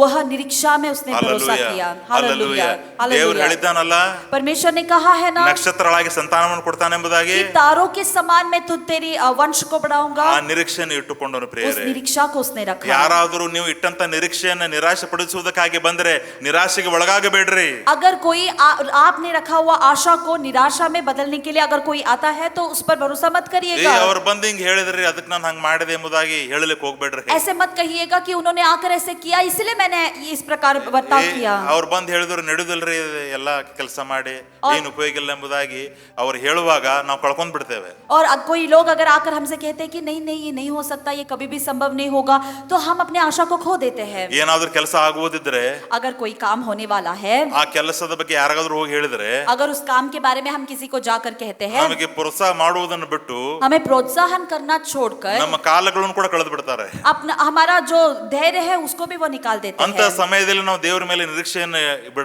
ಇಟ್ಟಂತ ನಿರೀಕ್ಷೆಯನ್ನು ಬಿಡಲಿಕ್ಕೆ ಹೋಗಬಾರದು. वैसे समय में हमने जो परमेश्वर के ऊपर आशा रखी है उस आशा को कभी नहीं ದೇವರು छोड़ना ಆ है। ಕಾರ್ಯವನ್ನು ಪೂರ್ಣಗೊಳಿಸುತ್ತಾನೆ. परमेश्वर उस कार्य कार्य को परिपूर्ण ಹಲ್ಲೆಲೂಯ. करेंगे। हालेलुया। ನಮ್ಮ ನಿರೀಕ್ಷೆಯು ಎಂದಿಗೂ ಆಶಾಭಂಗ ಹೊಂದುವುದಿಲ್ಲ. हमारा निरीक्षा जो है वह कभी भी निराश नहीं होगा। ರೋಮಾಪುರದ ಬರೆದ ಪತ್ರಿಕೆ 5ನೇ ಅಧ್ಯಾಯ 5ನೇ ವಚನದಲ್ಲಿ और रोमियो का पुस्तक उसका 5वां अध्याय 5वें ಈ वचन में ನಿರೀಕ್ಷೆಯು ನಮ್ಮ ಆಶೆಯನ್ನು ಭಂಗಪಡಿಸುವುದಿಲ್ಲ. यह निरीक्षा जो है अपने आशा को व्यर्थ नहीं जाने देगा। ನಮಗೆ ಕೊಟ್ಟಿರುವ ಪವಿತ್ರಾತ್ಮನ ಮೂಲಕವಾದ ದೇವರ ಪ್ರೀತಿ ರಸವು ನಮ್ಮ ಹೃದಯಗಳಲ್ಲಿ ಧಾರಾಳವಾಗಿ ಸುರಿದದೆಯಲ್ಲ. और परमेश्वर ने दिया हुआ जो पवित्र आत्मा है उसके द्वारा परमेश्वर का प्रेम हमारे हृदय में है। ಹಲ್ಲೆಲೂಯ. हालेलुया। ದೇವರ ಪ್ರೀತಿಯ ರಸವು ನಮ್ಮ ಹೃದಯದೊಳಗೆ ಸುರಿಯಲ್ಪಟ್ಟಿದೆ ಪ್ರಿಯರೇ. और परमेश्वर का प्रेम का रस हमारे हृदय में वह बहकर आ रहा ಅದಕ್ಕಾಗಿ ನಮ್ಮ है। ನಿರೀಕ್ಷೆ ಆಶಾಭಂಗ ಹೊಂದುವುದಿಲ್ಲ. इसीलिए हमारा आशा जो है वह निराशा कभी भी व्यर्थ नहीं जाएगा। ದೇವರು ನಮಗೋಸ್ಕರ ರಕ್ಷಣೆಗಾಗಿ ಮಾರ್ಗವನ್ನು ಉಂಟು ಮಾಡಿದ್ದಾನೆ. परमेश्वर ने हमारे लिए उद्धार का एक मार्ग रखा है। ಈಗಾಗಲೇ ಯೇಸು ನಮ್ಮ ರಕ್ಷಣೆಗಾಗಿ ನಮ್ಮ ಪಾಪಗಳ ಕ್ಷಮಾಪಣೆಗಾಗಿ ತನ್ನ ರಕ್ತವನ್ನು ಸುರಿಸಿ ನಮ್ಮನ್ನು ಅದರಿಂದ ಬಿಡುಗಡೆ ಮಾಡಿದ್ದಾನೆ. इसीलिए अपने लहू को बहाकर अपने आप को देकर हमारे सारे पापों से परमेश्वर ने हमें ನಮ್ಮ मुक्त किया ರೋಗಗಳನ್ನು है। ಗುಣಪಡಿಸುವುದಕ್ಕಾಗಿ ತಾನೇ ಬಾಸುಂಡೆಗಳನ್ನು ಹೊಂದಿಕೊಂಡಿದ್ದಾನೆ. हमारे सारे रोगों से हमें चंगाई देने के लिए उसने हमारे लिए कोड़ियां खाई ಅಷ್ಟೇ है। ಅಲ್ಲ, इतना ही नहीं, ನಾವು ಸತ್ತ ಮೇಲೆ ತಿರುಗಿ ದೇವರ ರಾಜ್ಯದಲ್ಲಿ ಸೇರಬೇಕೆಂಬುದಕ್ಕಾಗಿ ತಾನು ಸತ್ತವರೊಳಗಿಂದ ಎದ್ದು ಬಂದವನಾಗಿದ್ದಾನೆ ಪ್ರಿಯರೇ. और उतना ही नहीं, लेकिन हम मरने के बाद परमेश्वर के अनंत जिंदगी में भाग हिस्सा होना है, इसीलिए वो भी मुर्दों में से जी उठे ಅದಕ್ಕಾಗಿ हैं। ಆತನ ಮೇಲೆ ನಾವು ನಿರೀಕ್ಷೆ ಇಟ್ಟುಕೊಳ್ಳುವಾಗ ನಾವು ಆಶಾಭಂಗ ಹೊಂದುವುದಿಲ್ಲ इसीलिए ಪ್ರಿಯರೇ. जब हम उन पर विश्वास रखते हैं, निरीक्षा रखते हैं, तो हम कभी भी ಆದ್ರೆ ये ಲೋಕದ चीज़ ಮೇಲೆ नहीं होते हैं। ಆಶೆಯನ್ನು ಇಟ್ಟರೆ, अगर हम इस दुनिया के ऊपर आशा रखते ಆದ್ರೆ हैं, ಲೋಕದ ಮೇಲೆ ಭರವಸೆ ಇಟ್ಟರೆ, लेकिन इस दुनिया पर भरोसा रखते हैं, ಲೋಕದ ಜನರ ಮೇಲೆ ಭರವಸೆ ಇಟ್ಟರೆ दुनिया के लोगों के ऊपर भरोसा ನೀವು रखते ಮೋಸಕ್ಕೆ हैं, ಒಳಗಾಗುತ್ತೀರಿ. आप ठेस पहुंचा लेते हो, ನಿಮಗೆ ಮೋಸವಾಗುತ್ತದೆ. आपको धोखा मिल जाता ಈ है। ಒಂದು ವಾರದಲ್ಲಿ ನೋಡುವಾಗ ಇಂಡಿಗೋ ಫ್ಲೈಟ್ಸ್ ಎಷ್ಟು ಕ್ಯಾನ್ಸಲ್ ಆಗಿಬಿಟ್ಟವು. इस हफ्ते में अगर हम देखेंगे तो इंडिगो फ्लाइट्स कितना कैंसिल हो ಓ, गया। ನನ್ನ ಹತ್ರ ಹಣ ಇದೆ, ओ मेरे पास पैसा है, ನಾನು ಬೇಗನೆ ಹೋಗಿ ಮುಟ್ಟಬಹುದು, मैं जल्दी से जाकर पहुंच ನನ್ನ सकता ಕೆಲಸ हूँ, ನಾನು ಮಾಡ್ಕೊಳ್ಬಹುದು, मैं अपना काम मैं कर सकता ನನ್ನ ಹತ್ರ हूँ, ಹಣ ಇದೆ, मेरे पास पैसा है, ನಾನು ಪಕ್ಕನೆ ಹೋಗಬಹುದು. मैं जल्दी से जा सकता हूँ, ಆದ್ರೆ ಯಾವಾಗ ಏನಾಗ್ತಿದೆ ಎಂಬುದಾಗಿ ನಮಗೆ ಗೊತ್ತಿಲ್ಲ ಪ್ರಿಯರೇ. लेकिन कब क्या होगा ये हमें पता नहीं ಸಾವಿರ है। ಗಟ್ಟಲೆ ಫ್ಲೈಟ್ಗಳು ಮಿಸ್ ಆಗಿಬಿಟ್ಟವು, बहुत सारे हजारों फ्लाइट्स मिस हो ಸಾವಿರ गए, ಗಟ್ಟಲೆ ಫ್ಲೈಟ್ಗಳು ಕ್ಯಾನ್ಸಲ್ ಆಗಿಬಿಟ್ಟವು. बहुत सारे फ्लाइट्स हजारों फ्लाइट्स कैंसिल हो गए। ಎಲ್ಲರೂ ತಮ್ಮ ಬ್ಯಾಗ್ಗಳನ್ನು ತೆಗೆದುಕೊಂಡು ಮನೆ ಇಲ್ಲದವರ ಹಾಗೆ ಆ ಒಂದು ಏರ್ಪೋರ್ಟ್ ನಲ್ಲಿ ನಿಂತಿದ್ದಾರೆ ಪ್ರಿಯರೇ. बहुत सारे लोग अपने बैग को लेकर घर भी नहीं है, वही एयरपोर्ट में रह रहे ಆದರೆ हैं। ಕರ್ತನ ಮೇಲೆ ಭರವಸೆ ಇಡುವಂತವರು लेकिन जो परमेश्वर के ऊपर भरोसा रखते हैं, ಅವ್ರು ಎಂದಿಗೂ ಆಶಾಭಂಗ ಹೊಂದುವುದಿಲ್ಲ. वह कभी भी निराश नहीं होते ಅದಕ್ಕಾಗಿ हैं। ಕುಗ್ಗಿ ಹೋಗಬೇಡ್ರಿ, इसीलिए निराश मत ನಿರಾಶೆ होइएगा। ಒಳಗಾಗಬೇಡ್ರಿ, कभी भी निराशा में मत ಒತ್ತೆ ಪಡಬೇಡ್ರಿ, रहिएगा। अपना मन को ठेस मत ದೇವರನ್ನು पहुंचाइएगा। ನಿರೀಕ್ಷಿಸು. परमेश्वर के ऊपर निरीक्षा रख, ಆತ ನಿನಗೆ ರಕ್ಷಕನಾಗಿದ್ದಾನೆ, वही तेरा रक्षक ಆತ है, ನಿನಗೆ वही ಸಹಾಯಕನಾಗಿದ್ದಾನೆ. तेरा मददगार है। ಹಲ್ಲೆಲೂಯ. हालेलुया। ಪ್ರಿಯ ದೇವರ ಮಕ್ಕಳೇ, हे प्रिय भक्तजन, ನಂಬಿಕೆಯಲ್ಲಿ ನಾವು ಬೆಳೀತಾ ಇದ್ದೇವೆ, विश्वास में हम बढ़ रहे हैं, ಪ್ರಾರ್ಥನೆಯಲ್ಲಿ ಬೆಳೀತಾ ಇದ್ದೇವೆ, प्रार्थना में हम बढ़ रहे हैं, ದೇವರ ವಾಕ್ಯದಲ್ಲಿ ಬೆಳೀತಾ परमेश्वर ಇದ್ದೇವೆ, के वचन में हम बढ़ रहे ಸಭೆಗೆ हैं, ಬರ್ತಾ ಇದ್ದೇವೆ. कलीसिया को हम आ ಆದ್ರೆ रहे ನಮ್ಮ हैं, ನಿರೀಕ್ಷೆಯು ಕೂಡ ಹೆಚ್ಚಾಗಬೇಕು. लेकिन उसके साथ साथ हमारी आशा भी बढ़नी है। ನಿರೀಕ್ಷೆ ಹೆಚ್ಚಾಗುವಾಗ ದೇವರಲ್ಲಿ ಎಲ್ಲವೂ ಚಂದ ಉಚಿತವಾಗಿ ನಮ್ಮ ಜೀವಿತದಲ್ಲಿ ದೇವರ ಕಾರ್ಯವನ್ನು आशा जब ಮಾಡುವನಾಗಿದ್ದಾನೆ. हमारे ऊपर हमारी जिंदगी में बढ़ती जाती है तो परमेश्वर की हर एक चीज कार्य ಈ करने ನಿರೀಕ್ಷೆ लग जाती है ಹೆಚ್ಚಾಗಬೇಕಾದ್ರೆ हमारी जिंदगी में। अगर ये निरीक्षा बढ़ना है, ನಾವು ಪವಿತ್ರಾತ್ಮನಲ್ಲಿ ಬಲವುಳ್ಳವರಾಗಬೇಕು. हम पवित्र आत्मा में बल पाए हुए व्यक्ति ಪವಿತ್ರಾತ್ಮನ रहना ಶಕ್ತಿ है। ನಮ್ಮ ಮೇಲೆ ಬರಬೇಕು. पवित्र आत्मा की शक्ति हम पर आना ಯೇಸು है। ಸ್ವಾಮಿ ಅವರು ಬಂದು ಹೋಗೋದಕ್ಕಿಂತ ಮುಂಚೆ, ಯೇಸು ಸ್ವಾಮಿ ಬಂದು ಭೇಟಿ ಆಗೋದಕ್ಕಿಂತ ಮುಂಚೆ ಅಪೊಸ್ತಲರು, ಯೇಸುವಿನ ಶಿಷ್ಯರು ಬಲಹೀನರಾಗಿದ್ದರು. और यीशु मसीह आने से पहले, यीशु मसीह आकर उनको बल देने से पहले प्रेरित जो है वो निर्बल थे। ಆದ್ರೆ ಯಾವಾಗ ಪವಿತ್ರಾತ್ಮನು ಅವರ ಮೇಲೆ ಬಂದನೋ लेकिन जब पवित्र आत्मा उन पर उतर ಅವರು आई, ಬಲವುಳ್ಳವರಾದರು. वह बल पाए हुए व्यक्ति बन ಅವ್ರಿಗೆ गए। ಹೇಳಿದಾನು, ನಿರೀಕ್ಷೆ ಇಟ್ಟುಕೊಳ್ಳ್ರಿ, उन्होंने उससे कहा कि निरीक्षा रख, ಪವಿತ್ರಾತ್ಮನು ಬರುವವರೆಗೆ ನೀವು ಯೆರೂಸಲೇಮನ್ನು ಬಿಟ್ಟು ಹೋಗಬೇಡ್ರಿ ಎಂಬುದಾಗಿ जब ಹೇಳಿದ. तक पवित्र आत्मा नहीं आती है तब तक यरूशलेम छोड़कर मत जाना। ಅದೇ ನಿರೀಕ್ಷೆಯಿಂದ ಅವರು ಯೆರೂಸಲೇಮಿನಲ್ಲಿ ಉಳಿದರು. वह निरीक्षा के साथ उसी यरूशलेम में रहे, ಪವಿತ್ರಾತ್ಮನ ವಿಶೇಷ ಬಲ ಅವರ ಮೇಲೆ ಬಂತು. और पवित्र आत्मा का अद्भुत शक्ति उन पर ಅವರು उतर ಬಲವನ್ನು आया, और वह बल पाए, ಅವರು ಬಲವನ್ನು ಹೊಂದಿದರು. और वह बल पाए। Hallelujah, hallelujah. ಹಲ್ಲೆಲೂಯ.